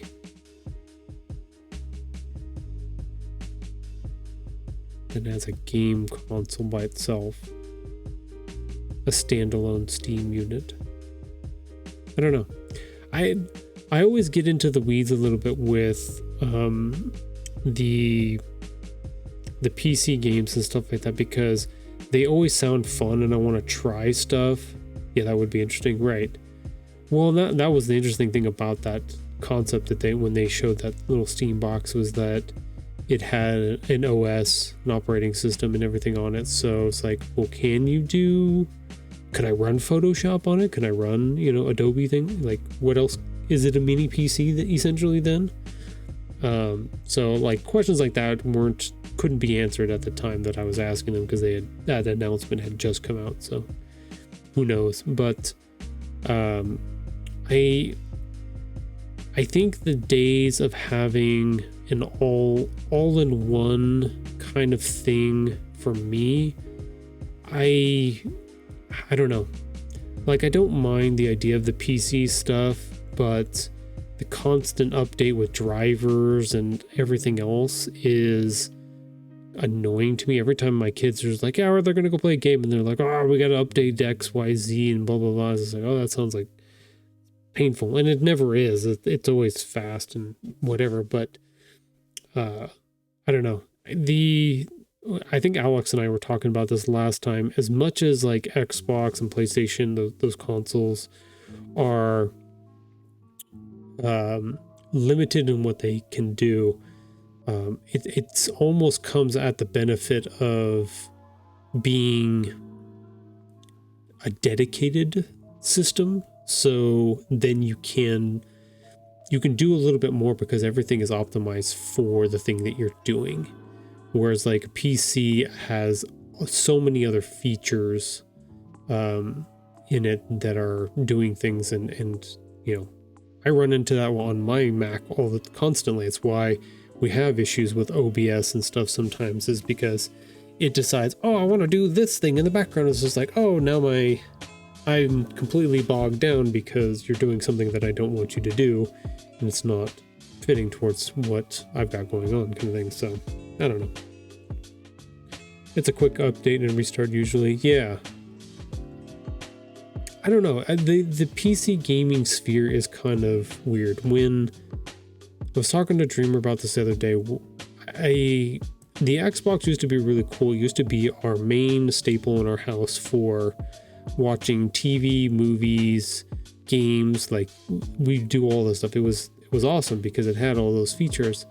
But because so many of those features have been cut out now, like you can't buy or rent movies on the Xbox itself anymore. They third party that out, so they don't have any native of that stuff on there anymore, which is like, okay, that sucks. That means I have to go get another subscription to something, whether it be Amazon or whatever, in order to then be able to rent and watch movies that way. And it's like, that's stupid. That sucks. So it's, I don't know. Alex always brings it up as like the enshittification of all of this stuff, and it sucks, but I don't know. There's so many things that I want to try but I don't know.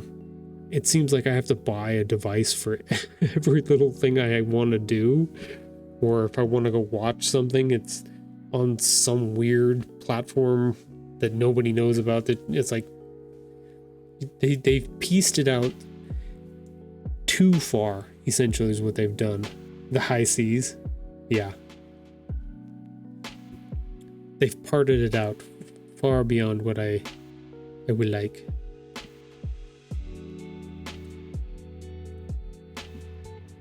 It's how I do my anime. Yeah. I know what you're talking about. I get what you're putting down there. Well, and that's the funny conversations that we end up coming back to, is like when we were in college, Dreamer and I used to LimeWire stuff all the time. I would pirate stuff constantly on there, anime shows and stuff like that didn't exist here in the US. I'd be able to go find those and watch them and stuff like that. Or when they would like come out day of, kind of thing, which was cool. And it kind of feels like, with everything being split apart like that into such small pieces, you almost gotta go. You're almost feels like they're pushing you towards going back to pirating stuff, because there's no one-stop location to get everything anymore. It's like, geez, I just go download it online, because at least I can find it there, at the very least. Crunchyroll and Disney thought they won when they took down High Anime. Yeah, no. But it has been resurrected. Yeah. They're not gonna... The internet peoples will have their things. They're not gonna be able to stop that. It's a good try, though. A for effort.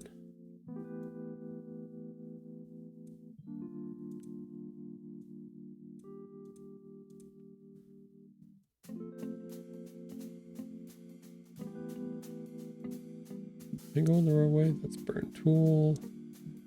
Shadow. Oh, I am doing the wrong thing. Duh. Undo burn tool. Undo burn tool. Select inverse. There we go. I was like, why is this not going darker? Because I didn't have it selected.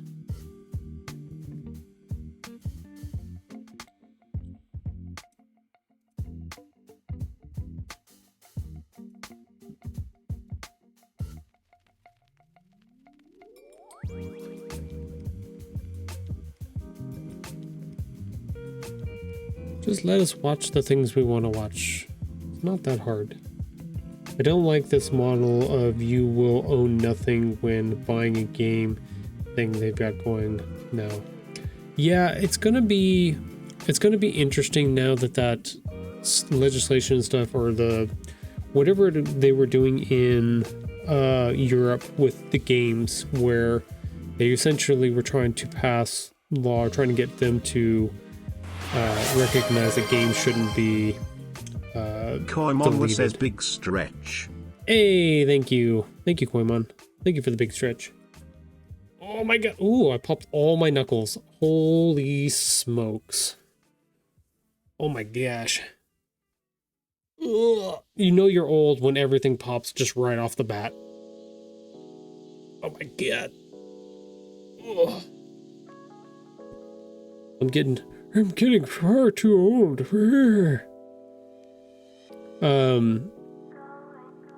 But yeah, no, that I'm gonna do stretches while I talk a little bit. Yeah, stop killing games. Yes. Was in Parliament. So it'll be interesting to see if that has broader implications. Because like when Europe passed the hey, no more of this proprietary USB-C whatever lightning cable bullshit. Everybody has to use the same one, like make it universal. That actually went worldwide. So the Apple started changing all their phones over to that USB and C and stuff like that instead of doing their lightning cables.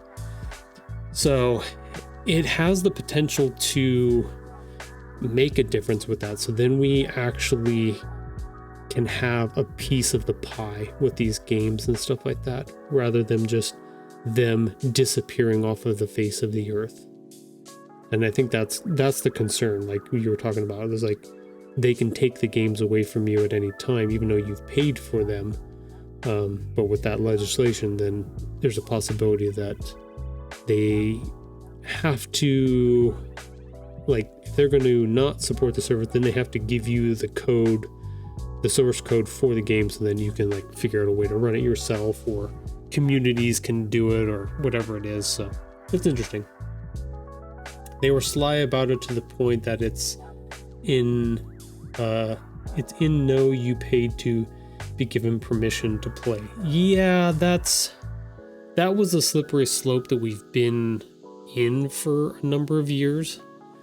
And I think the argument that I heard was when companies like GameStop started coming in and reselling the physical discs, that's when the bigger game companies and stuff are like that are like, oh shit, we're losing so much money, and they're just sitting here trading and then reselling our physical copies of our stuff over and over again, and we're not getting a cent of that.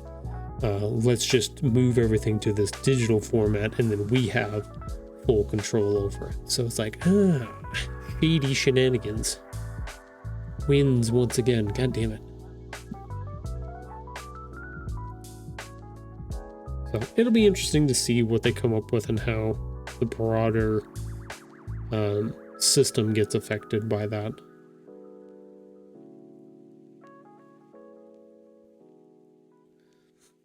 I know, what was it? The farmers just won a huge case too here in the United States with their right to repair. So for the longest time, if you bought, because most of the farmers don't own their own tractors, and even if they did, it didn't matter. They were, getting loans and leases on those. But if something broke with their tractors, they were not allowed to touch it. They actually had to send it into the manufacturer to get fixed or worked on or whatever like that. So they didn't have the right to make their own or to get their own parts or do anything like that. Those things were not made available.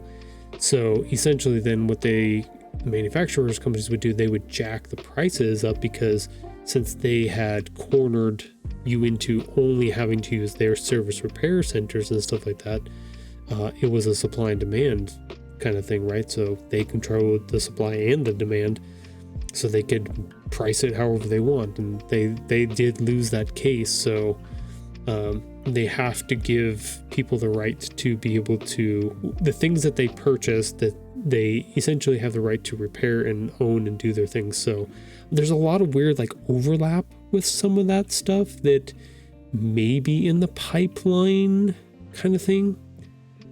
Any of the government stuff is weird, because as soon as if you have a case like that, then other people will start using that case to cite for their own case and be like, well, you ruled that the farmers are allowed to repair their own stuff. Therefore, like even in Apple's case, like, we should have the right to be able to repair our iPhones if they get broken and not void our warranty or not XYZ kind of thing. You know, they should not be able to shut off our games and whatever like that, because we paid for them. So technically they are ours in some way, shape, or form. Like, there's little stepping stones of things that could have ramifications somewhere down that line, which is going to be interesting for sure. Who owns the things is going to be the big deal. Oh, like the new PS thing? The new PS thing. What's the new PS thing?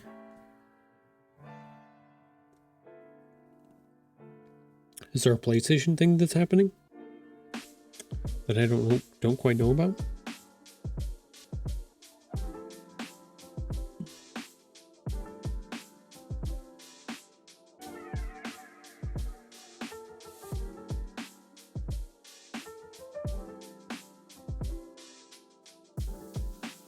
I'll give you a second to let me know what it is.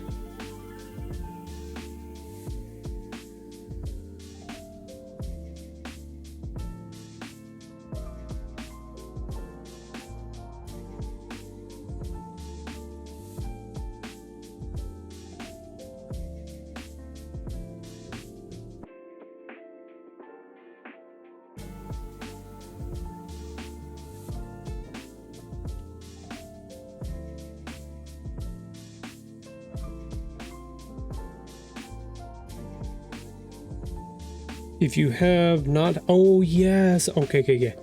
If you've not had your PS5 connected to the internet for within 30 days, you lose your license to play a game that is on your console. Yeah, that one seems like a huge overstretch in all ways.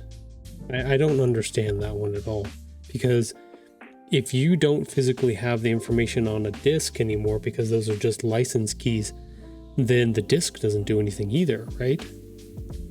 So they're maybe nullifying digital and physical things in a weird way.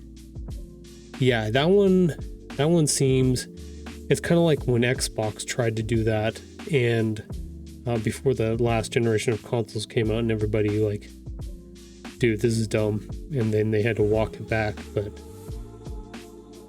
I don't know what they expect, that they just get to have everything and then take it away whenever they want. Like, they're really pushing people to just use Steam instead. Like, what was the one person online that was talking about, is this like, well, Steam literally had to do nothing and they won the day yet once again. Everybody else just keeps fucking themselves into the ground, and Steam just is like, no, you own all your shit, you're good. Like, damn. That's the way it works. screw themselves out of stuff. All right, peoples, we got about 15 seconds before our next ad break here, so I'm going to pause what I was working on there in Photoshop. We'll take our 3-minute break. I'll grab something to drink, and then we'll come back and keep going from there. So stick around. We'll be right back. CPUs are about to go back up in price again.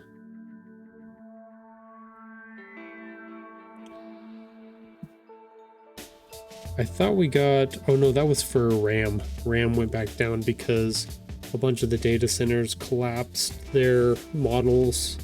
So they had to, it basically dumped a bunch of CPU, or not CPUs, a bunch of RAM into the market.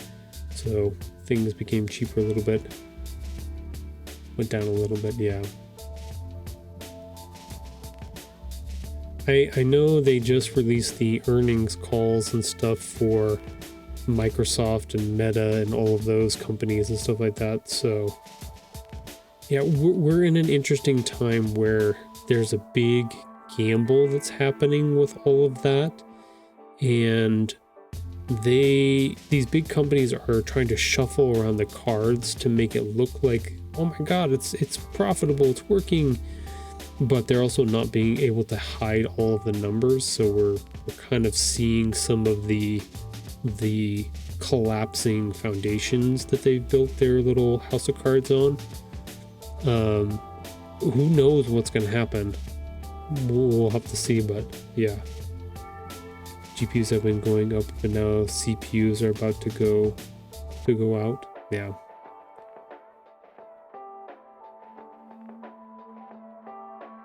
It's weird. We're in a very transitional period. It's weird. There's either going to be, I think I can see one of two things happening. We get to a state where there's another, I wouldn't say like an internet boom, or yeah, the advent of the computer or anything like that, but there's a potential for something to break free and become, like groundbreaking in some way, or it's going to blow up in their faces. And I'm not trying to like doom say anything like that. It's like, those are the two extremes. Now, what the reality is, it may fall somewhere in between that. But yeah, like those are the two extremes by far. Next thing you know, coolers will be going up. Yeah. Well, all of that stuff is definitely going to go up, especially as we continue to fight over oil, because you need all of those things to make the parts, or to fuel your factory, to have the machines run to make all of those things. So like those things are going to be a little bit tenuous here coming soon. So AI becomes just self-aware. Yeah, I don't see that. Well, I don't know. What was the last article I read online was talking about there was a company that had an AI, and it was tasked with, optimization and making sure everything was running correctly.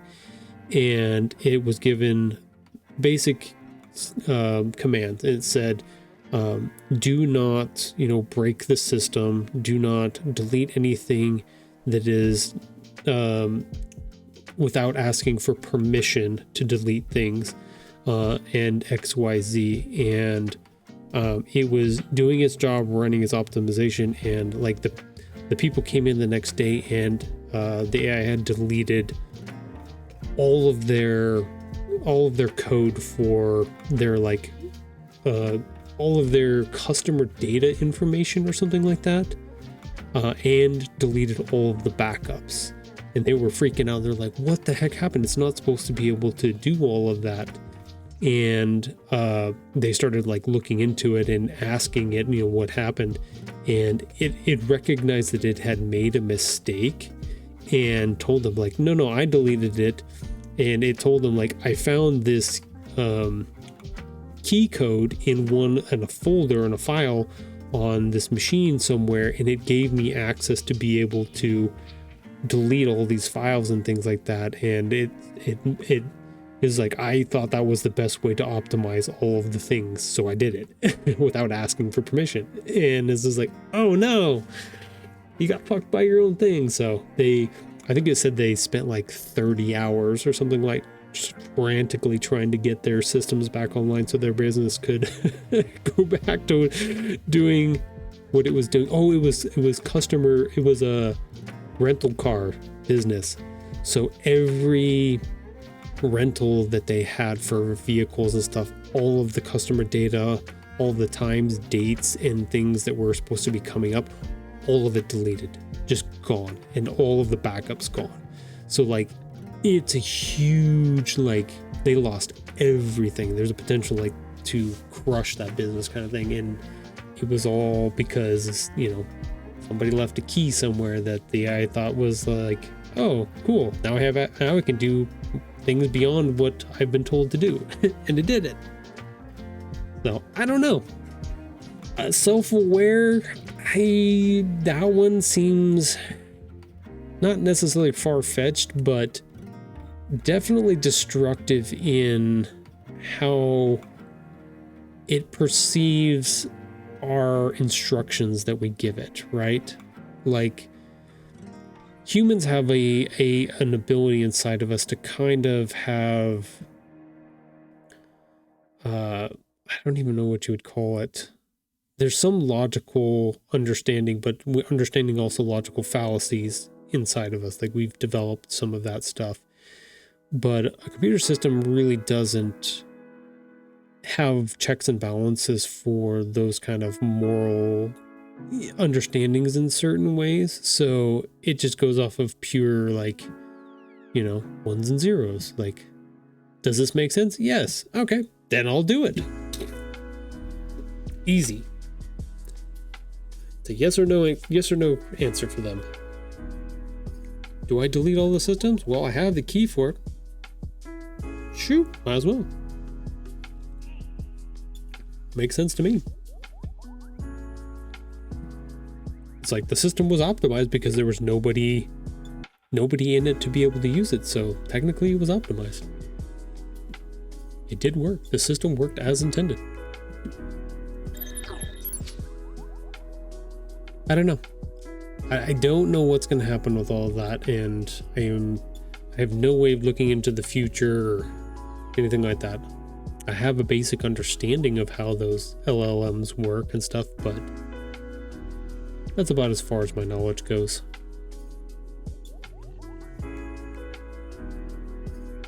Okay, so the question is, do I want to add my reflections on this one? This is a little... I did have them. Did indeed have them.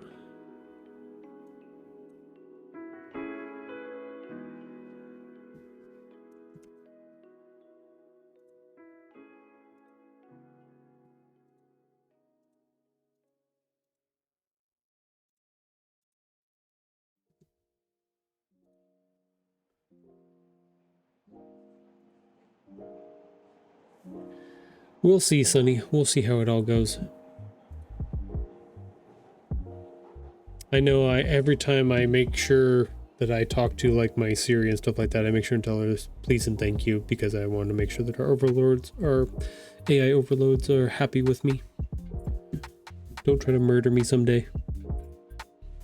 Thankfully I built my PC when I did. Yeah, no, there's no joke in that. You picked the perfect time for that, for sure.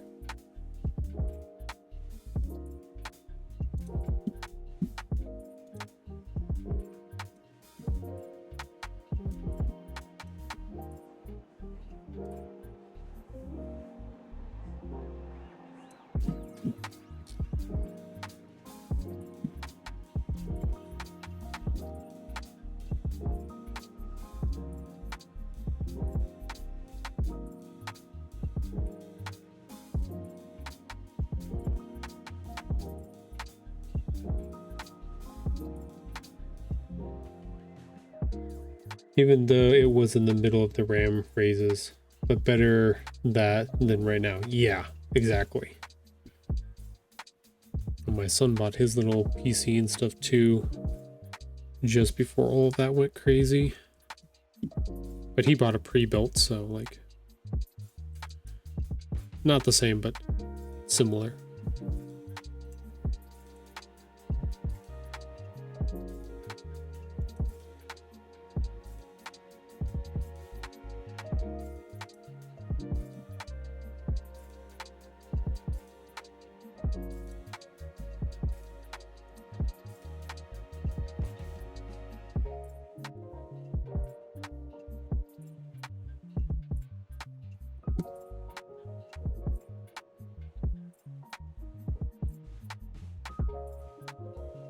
Pre-built was better, I think, as far as price goes. Oh yeah, by far.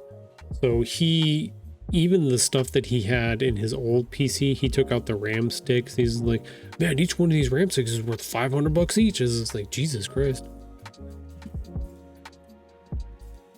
That was in his old PC too.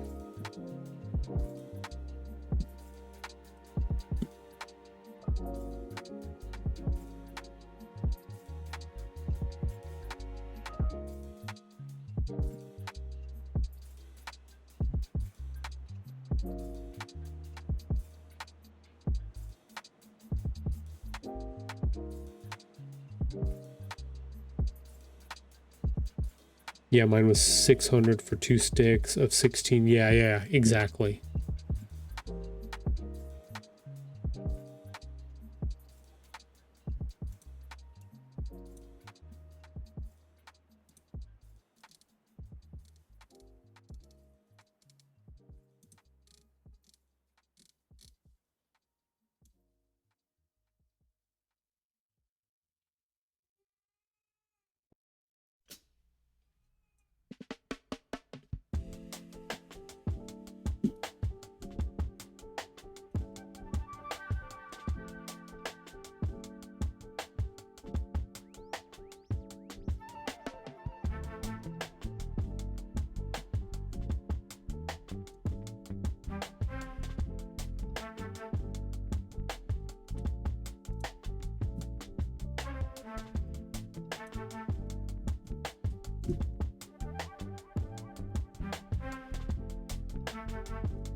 Yeah, that should be fine.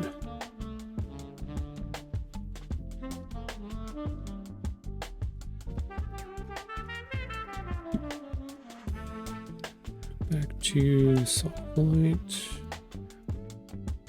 40% on that.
That one should be off light % as well.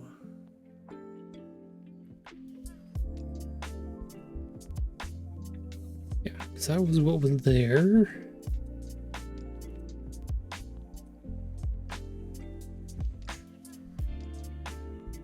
This one needs to be green.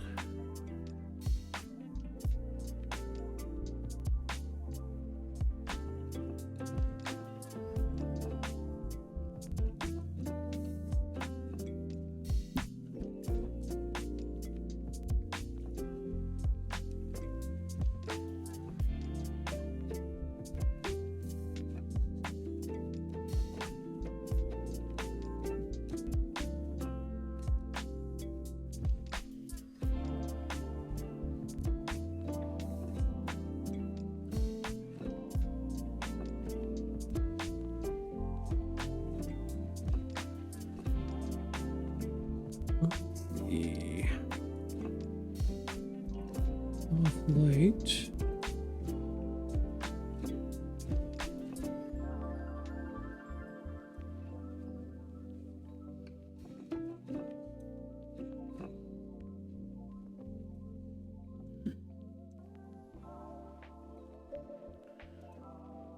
%.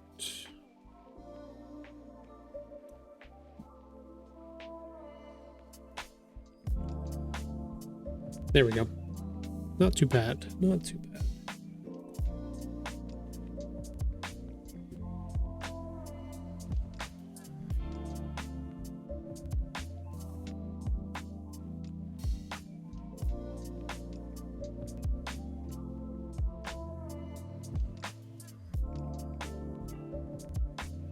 Okay, there we go. We added back in our little color spills here. They look pretty good. I really still want to rotate this whole thing, but I really don't want to give up on that. I don't really want to do that.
What is this thing?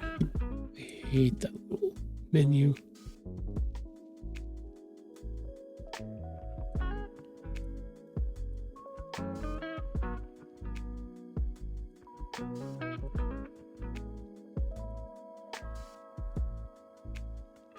Yeah, I think that's the problem, is I think if I try to lighten that up too much, it's really just gonna blow it all out. I don't want to blow it out.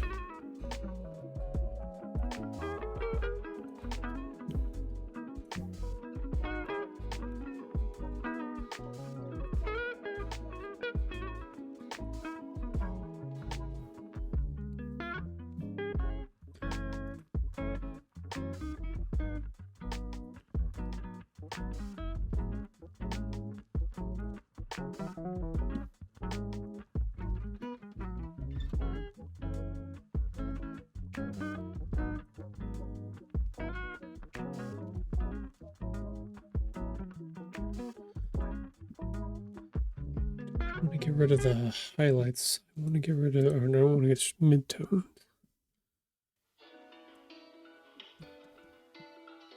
I don't think it's going to give me what I want. I want to kind of, no. we're just gonna leave it. Though that's one of those ones where I could try to dick with it a whole bunch, but it's not going to try to mess with it. It's just not gonna go out the way I want it to go out. So it's fine. We'll leave it as is. Y'all, I think having a Carl's Jr. around the corner is not great for me. Yeah, that may be problematic.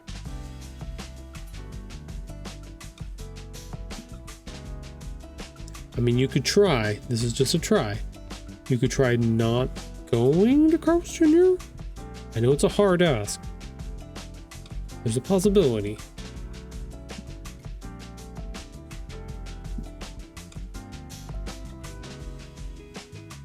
I won't look down on you. I'm gonna work at a Chinese restaurant buffet. Yeah. Blasphemy, I need my double western. Dang it. No, I tried. I tried my best. Tried to help.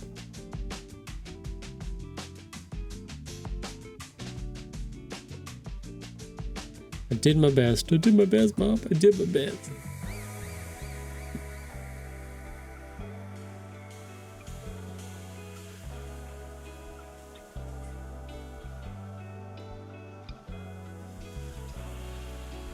Oh, Bryce, I have something for you.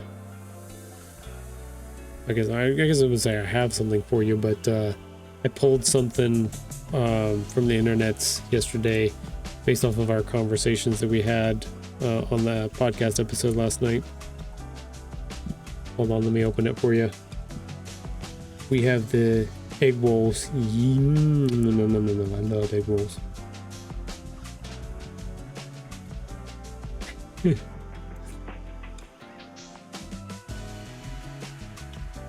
There you go. There's the picture I was talking about last night. I found it. It was on my, like I said, it was on my DeviantArt page. Little Jeff. Ah, yes. So I forgot. So I actually had built the little tusks and stuff out of cardboard and built that and like hot glued it to the front and then made the little cannon over top on the back there. That was another like cardboard build that I put together for it. And then the only digital stuff that I did was like the little words that say step and the two arrows and then the UNSC symbol. And then I took and instead of it saying Cozy Coop or whatever the heck it says on the front, I changed that to UNSC. So those are the only three things that I digitally put in there and then changed the color of the cab itself. But yeah, that was fun. That was a good one. And the cream cheese ragu with crab meat. Yeah, I'm gonna pass on that one. You can keep that one, Sonny. I'm not into the things from the ocean. So it's just me. Which is weird because like I grew up in casinos and stuff, and that's always like seafood is a huge seller for casinos and stuff like that. It just never sat right with me. It's the cream cheese for me. Yeah. 1, I love that photo. Can you send it to me? 2, wait, more ragus for Sonny and I? Yes, of course. You have all of the ragus if you'd like. Yeah, I think you can, if you go to my DeviantArt page, it's closer down to the bottom, but yeah, I think you can download it straight from there. But if you need me to send it to you, I can just text message it to you. All the ragus for you. Yeah, you get all the ragus. I don't want any of those goos or rags at all.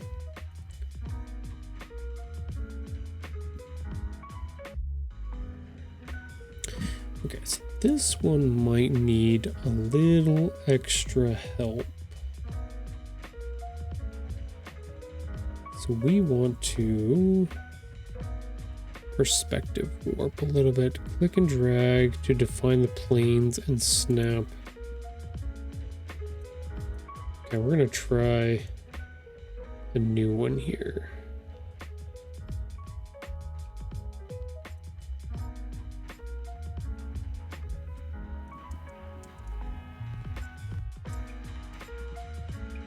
No, we're not gonna go back. Okay, cool.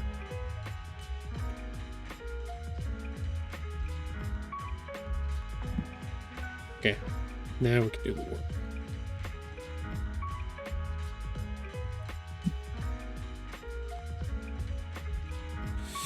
It's gonna make it do weird things, isn't it? Not gonna work the way I want it to.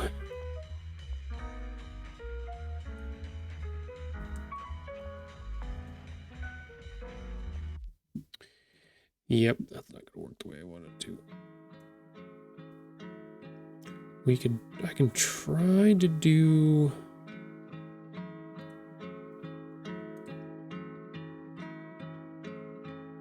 perspective warp. I can try to do it with just the books itself, but I doubt that's gonna work.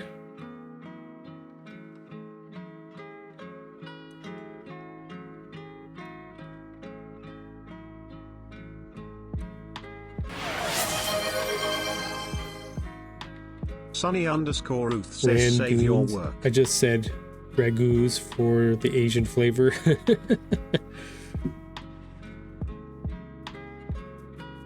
Oops, that was wrong.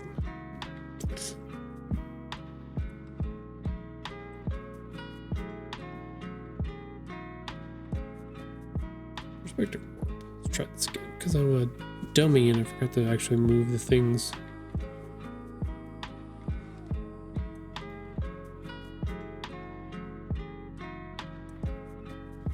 Damn it, Sunny, now I want Chinese food for dinner. Yeah, Sunny has the unique ability of making people want to have Chinese food and stuff like that when he starts talking about his restaurant.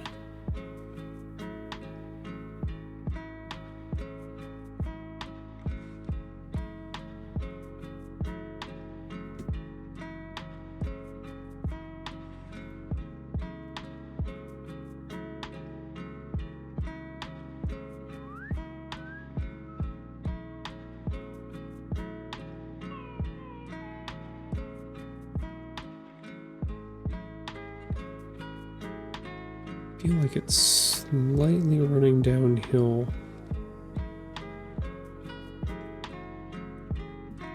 Could be wrong.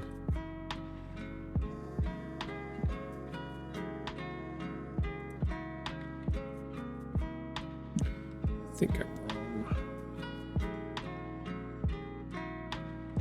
Nope, that's just about as straight as an arrow there. That's just cool. Those are straight as well.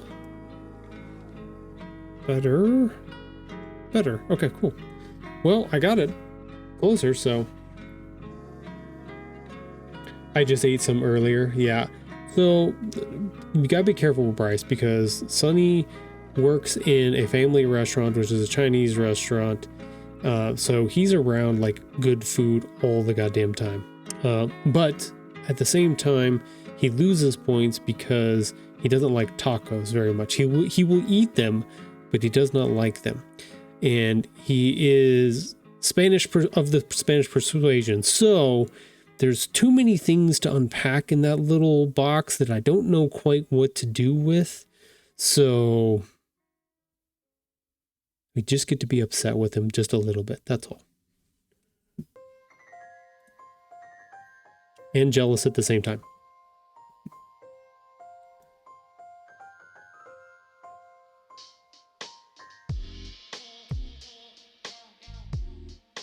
And don't eat spicy. There you go.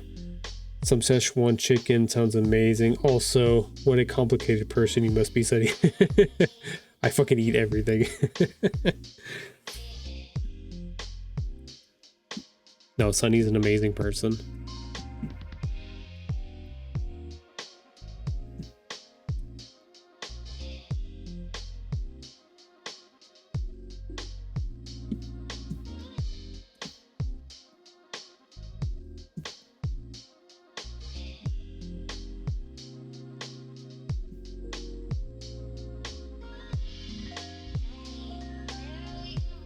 He runs the front desk and then watches the streams and stuff all at the same time.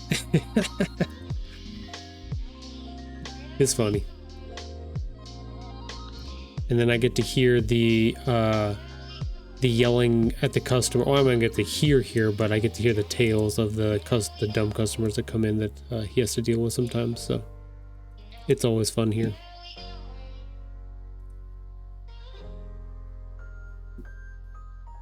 I love spicy food, but being mostly white, I do have a limit. Haha, that's funny. Yeah, that does come into play. That's for sure.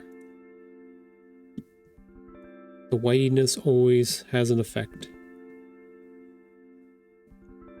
Okay, so what else do I want to do to this one? We got our stuff moved around. We're pretty even with our stuff again.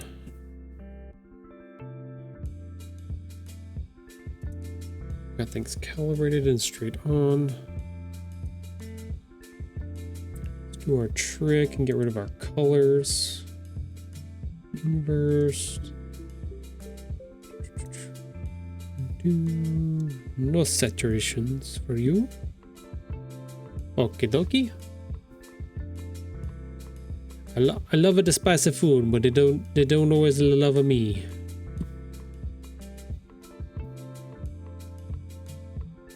So I have Italian and Spanish from Spain in my bloodline, so I'm not like, give me the hottest thing you've ever, put on a piece of chicken or whatever it is, but I don't mind. Like, I like spicy foods for sure. I enjoy them, but yeah, I know there are probably some Indian dishes that will burn my face off, and I'm like, no, I think I'm okay. I don't need to test that limit at all. I think I'll be okay. There you go. There you go. Sunny has confirmed. I'm a coconut, brown on the outside, white on the inside. There you go. That's the perfect mix. It really is.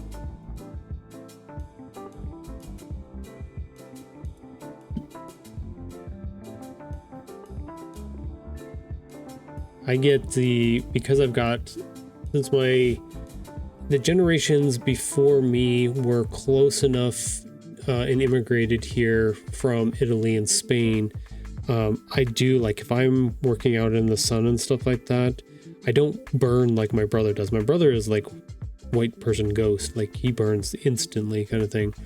But I start to get that little bit of that olive skin color to me, just a little bit. My great grandfather, he had way more Italian in him, so he looked like he was just smothered in olive oil all the time. Like he had that nice brown, kissed by the sun skin all the time, because he was always out doing something outside and stuff like that. But he would never freaking burn because of it. So I've got a little bit of that, not as much though. So I can push it and work outside. Like last weekend it was on Monday. After I got done with stream and stuff like that, I went and did a bunch of work out in the front yard, and I could spend like 5-6 hours out there and cleaning things up and not worry about the sun baking me too badly. I can get away with about that much. I never wore a lick of sunscreen the entire time I did construction when I was doing framing and stuff like that. That's about where I'm at. And we were outside constantly. So once you get that little bit of the crusting on you from the sun, gives a little bit of that tanning going on, then I was okay. Then I was good for the rest of the time.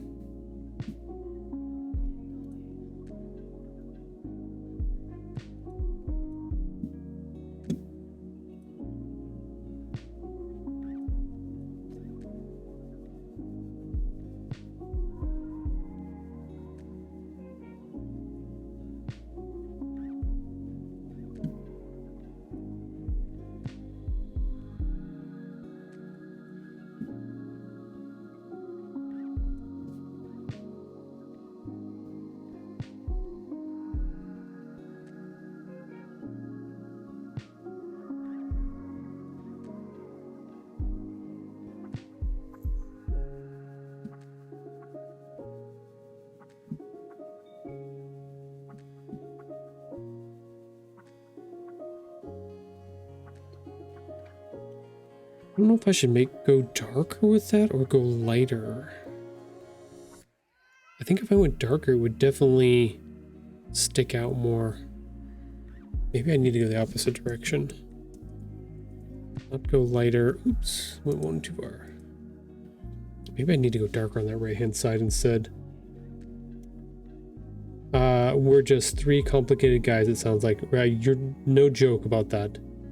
I look Irish as fuck, but when I do tan, I hold it nicely as well. Okay, yeah. You've got... So that's the thing, is like, the Italian and Spanish is on one side of my family, and then the Irish is on the other. So, like, I get a little bit of mix of all of that. My indigenous side won't let me burn too badly. Yeah, oh, that's right. I forgot about that. You do have some of that indigenous blood in you too. My answer saw fit to protect me in that good way. That's true. No, I think I'm way more pale than even like Dreamer, because Dreamer goes out and walks the dog every day. So she was making fun of me last week. She's just like, I'm more tan than you are. I'm just like, ah, shit, I need to get outside more. Fuck. I spend too much time looking at a computer screen. Dang it.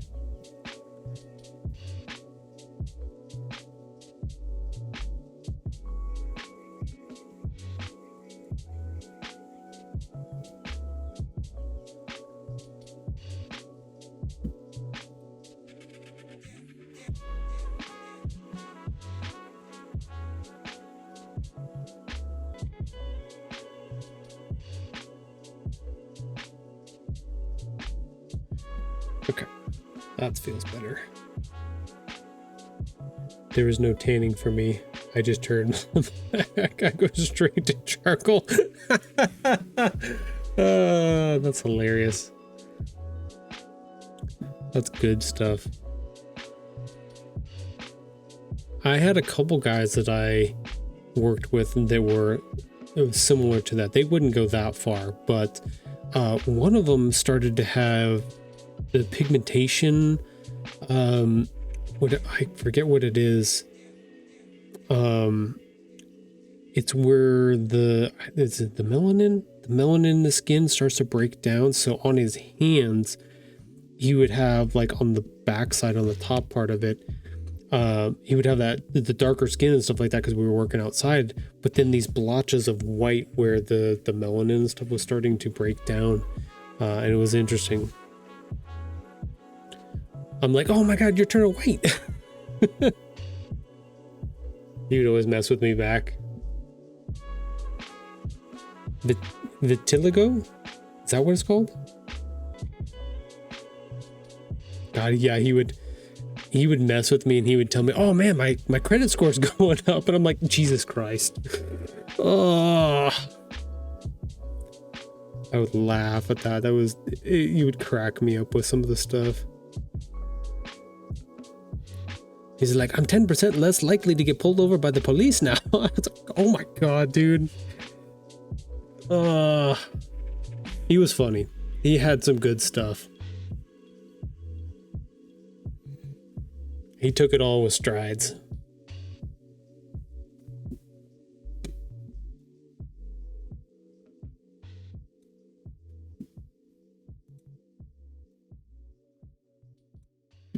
One of the only people. No, there was two. There's a couple that I enjoyed working around, especially when they weren't around some of the other more toxic people. So.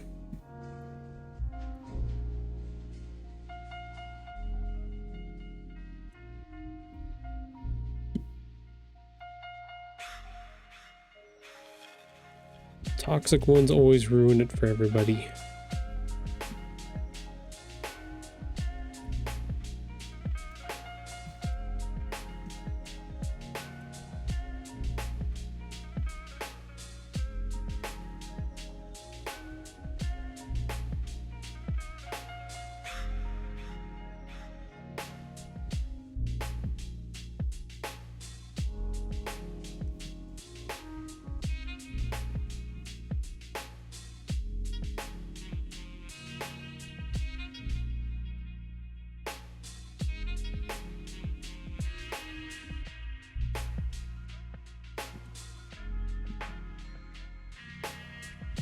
Yeah, the credit score one got me several times. He used it on me a couple jokes when we were working back in the day. Had a knack for knowing exactly when to throw that one in there.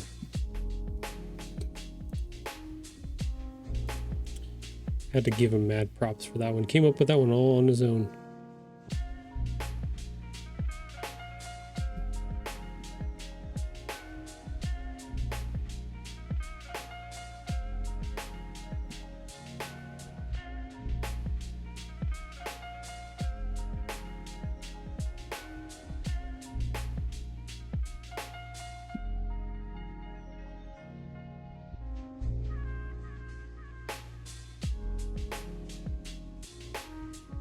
I don't think that's too bad.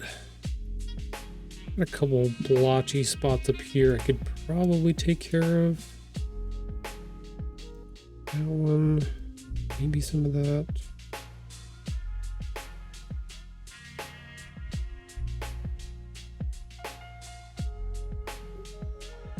Oops, oh, way in.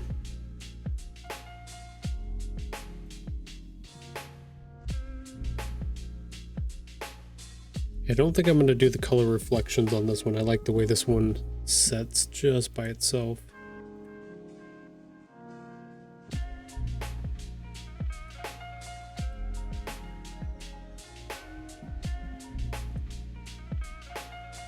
Okay. How much time we got? Well, I got 2 more to do in like 20 minutes. Should be able to get that done.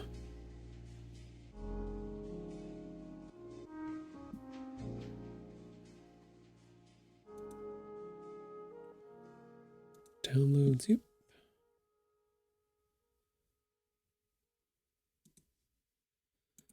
And a couple of these I might not need to do. They're kind of funky. I'll look at them and I'll see if they're worth editing.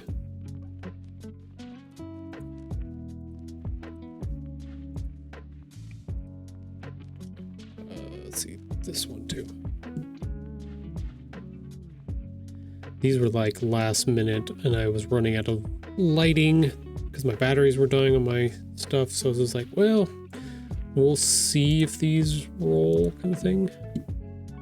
Save that. Let's move this here. Like the right side one, I like that one. I kind of like that one better than I like the left one. I think I would have to do a lot more work to that one than this right one's kind of funky too.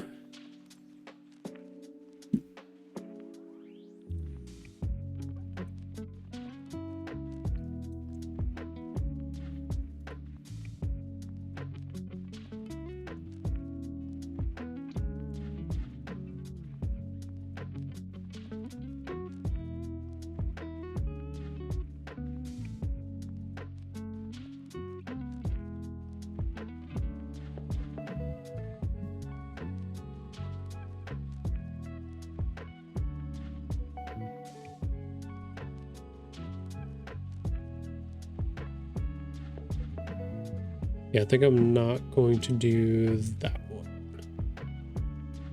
Don't save that one. I don't think I like that one very much. Okay, so the question is, can I get rid of some of that garbage on the right-hand side? Some of that shadow.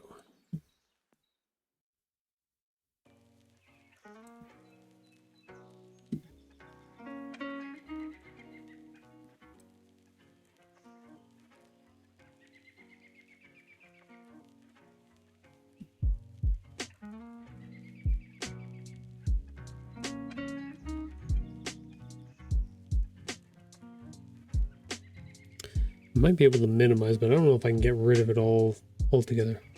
Although Black Me was when I worked at the pool. Yeah, that's the same thing. Dreamer worked at a pool when she was in high school, and then she also worked at the pool when she was in college at their big pool and stuff like that. Yeah, she definitely got way more tanned during those times.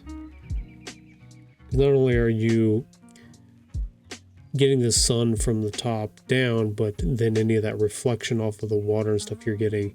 Because I don't know if you've ever noticed, like if you go to a pool and you see like a lifeguard on their stand or whatever, they are very brightly lit from the bottom up. So they are getting that sun drench death laser from every angle, essentially. So it's a lot. When I would go check out the sand after we had our big 4th of July thing for sandcastles, one of the guys goes, "There is Sunny in his natural habitat." That's funny. All in good fun, though, I would hope.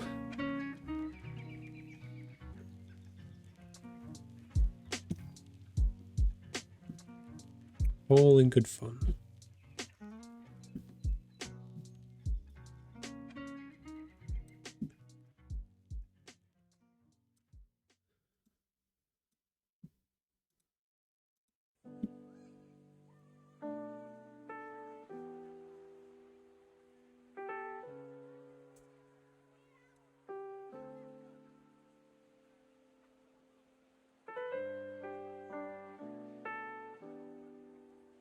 Oh, we got a little bit going on here.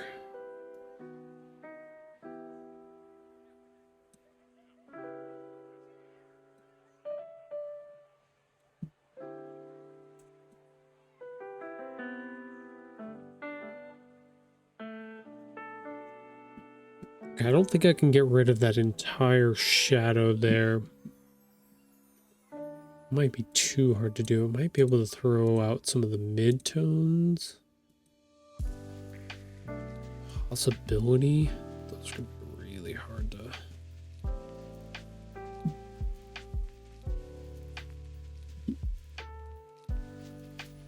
Yeah, mid-tones aren't gonna help me there.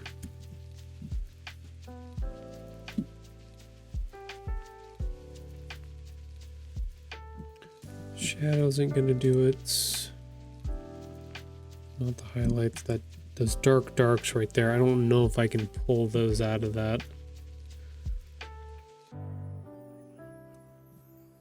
I don't even know what this is gonna do. Oh, it's just desaturation. Yeah, that don't matter. That don't mean nothing to me.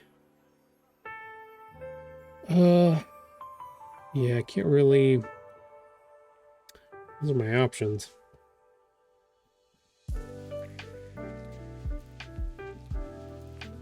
Back was rudely cut off by my phone? Oh, back was rudely cut off by my phone. I don't know how to read. I don't know if you knew that.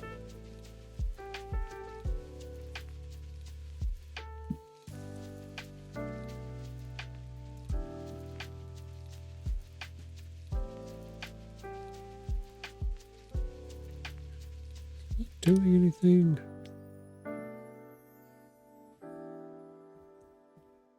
Not doing what I want.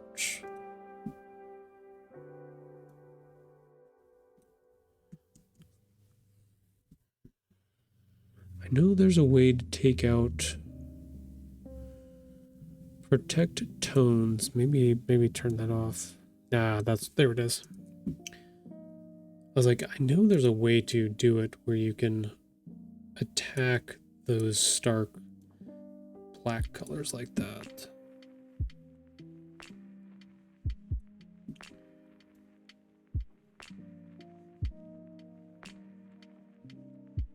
Yeah, there we go. There we go. Went a little too far.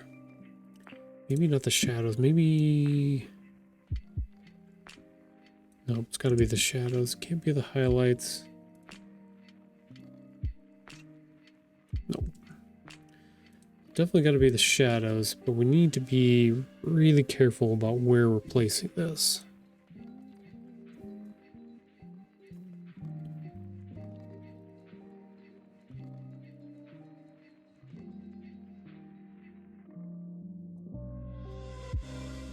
Just kind of burning it a little bit too much.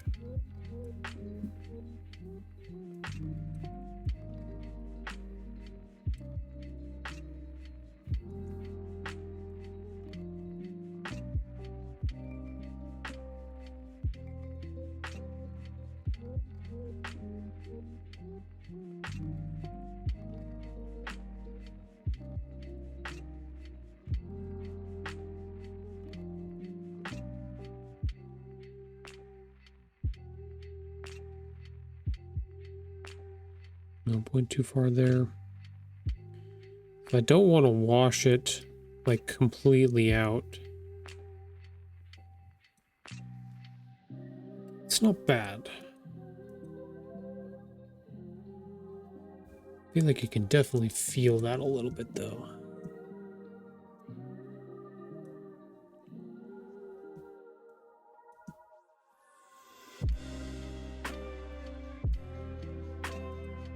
Gosh dang it.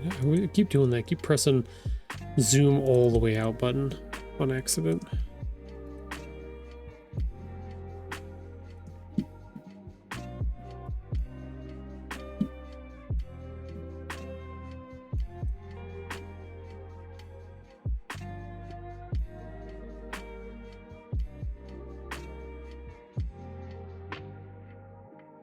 Let's drop this 5%.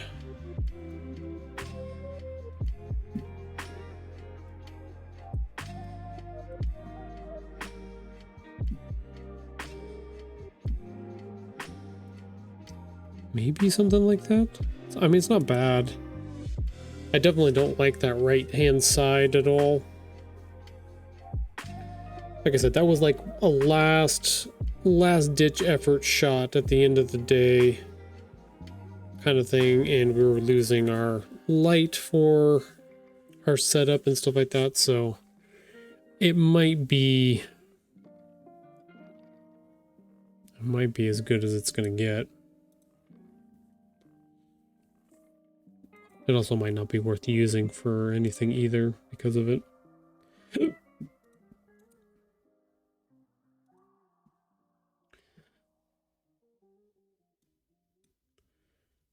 So that was our original.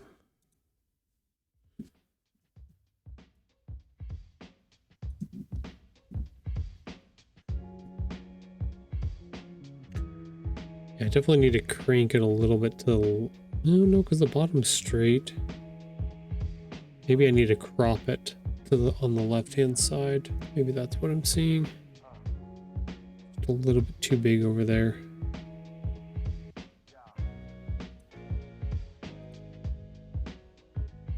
Yeah, that feels better. I don't know. What do we think? Do we think, does the shadow add a little something to it, because it gives it depth for sure.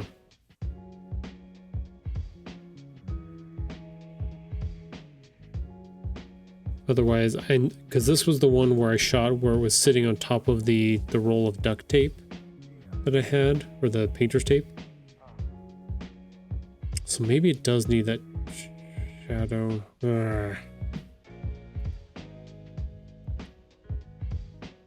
Like I said, might just be a throwaway shot.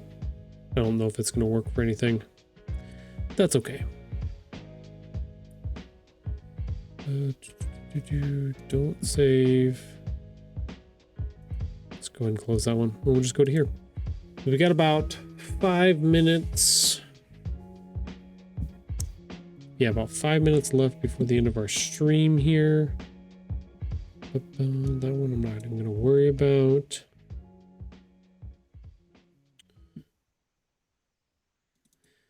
Let's just bring up this one. This is a better one to put up here. Yeah, right. Sunny_Ruth just redeemed AD break incoming. Yeah, thanks Sunny for the AD break incoming. For the ad break. I love the way how the Texas Beach says it. The AD break. It's an ad break. I guess I could put ADD. Maybe it would read it correctly. I don't know. I'll have to check it. I'll have to play with it at some point. Shadows look good. The other one is a bit unnatural. Yeah, that's about what I was feeling. It felt like it wasn't. Yeah, something weird about it was happening without being able to have that shadow there. It's just kind of awkward. This still has, like, even though this shot is flat, you can still see like the foreground is a little bit blurry, and as you move closer with your eye down at the bottom here, as you move closer to the book and stuff like that, it starts to become into perspective, and the grain gets tighter, and it gets smaller as it gets far. So like the information that we're receiving from this works really well. And then our background with that, that flare up on that back and roll, like it doesn't feel unnatural in this way. The blurriness feels a slightly weird, but everything else lends itself to it. Like you're saying, that the other one, without having that shadow on it and having some of that other visual information, like it kept throwing me off. It gave me weird sense and feeling like you said, something unnatural was happening in that photo. Didn't make much sense. So sometimes you just gotta cut and run on some of those. They ain't gonna work. Ain't gonna work. Work. All right, so we are about 3 minutes out from our ad break here. Technically I could start it early. Let's go check on what's our assistant doing? Oh, there she is. She's hanging out.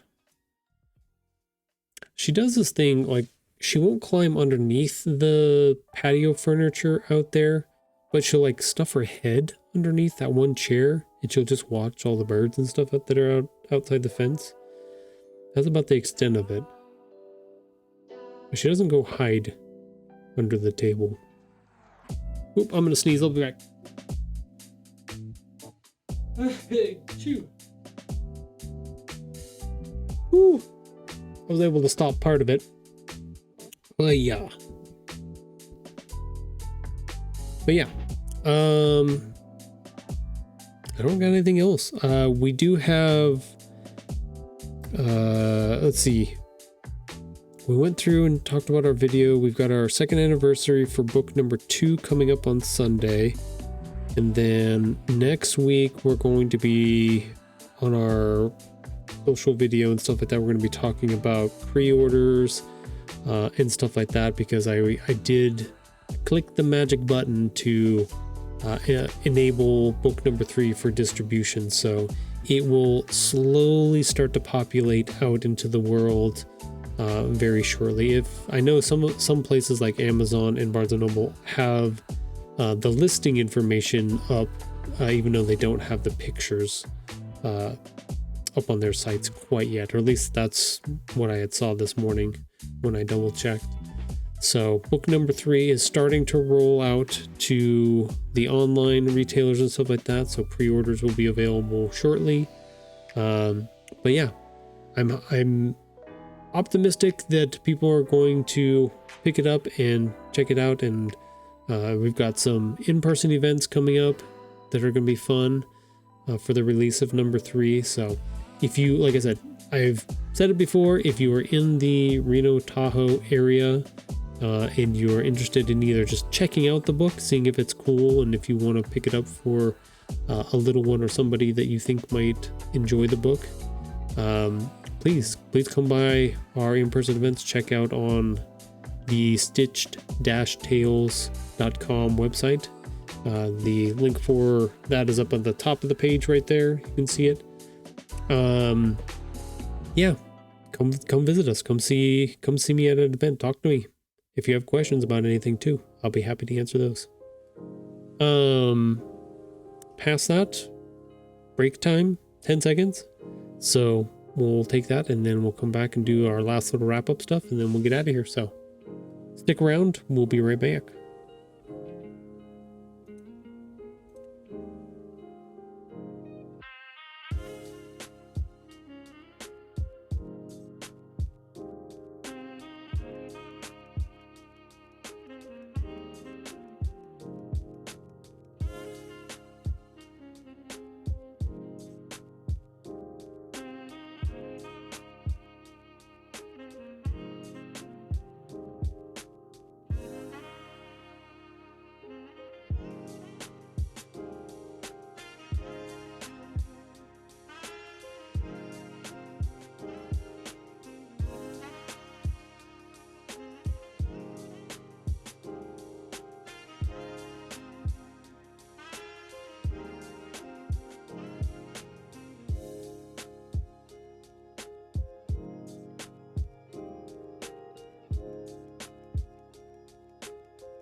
Okay, I have returned.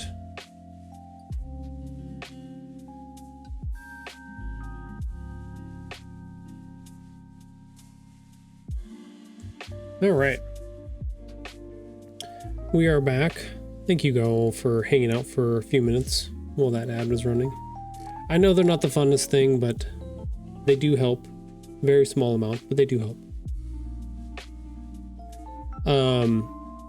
We will be, so I know Dreamer and I talked about doing our podcast episode on Sunday and doing a cooking stream.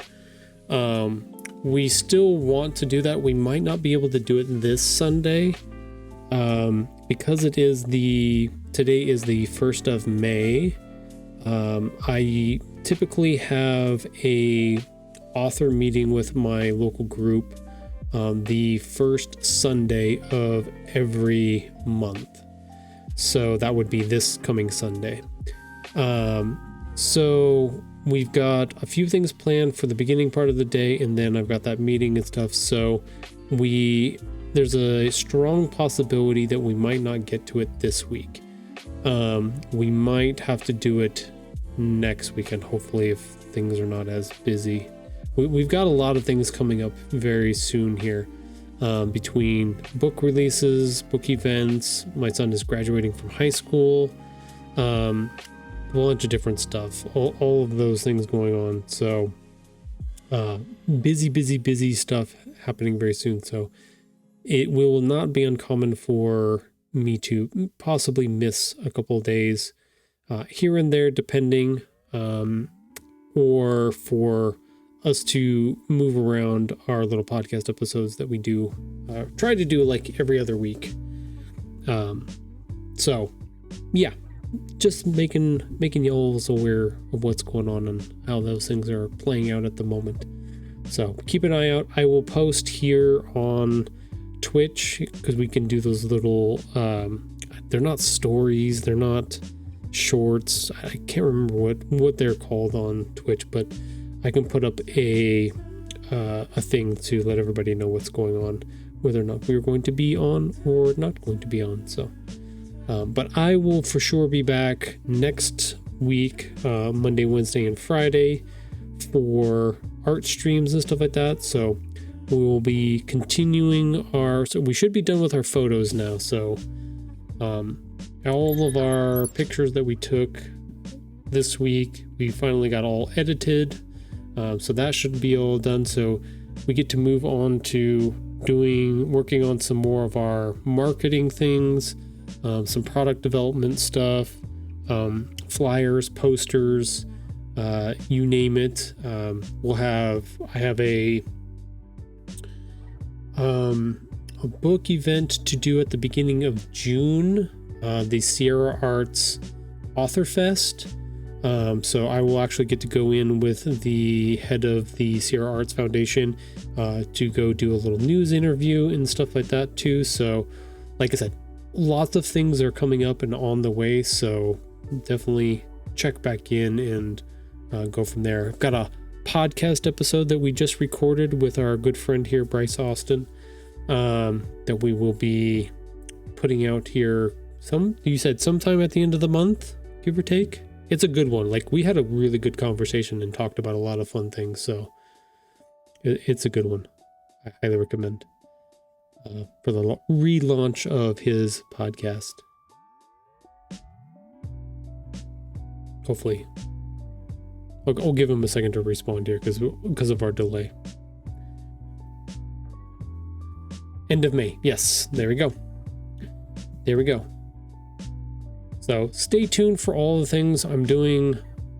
We've reached the point since our story for book 3 and stuff's done. Now we're moving into all of the other stuff, trying to get the word out. And then when we get back around to after July 22nd and start moving closer towards, like the new school year, and the weather starts getting a little bit colder, and then we'll start talking more about starting to work on book number 4 and moving on into those type of things. So yeah, it's exciting. We got lots more coming up. So I'm not planning on stopping or slowing down anytime soon. unless I'm dead. Let's not hope for that one. So anyways, thank you all for coming by and hanging out today. I appreciate it. Thank you, Bryce. Thank you, Sunny.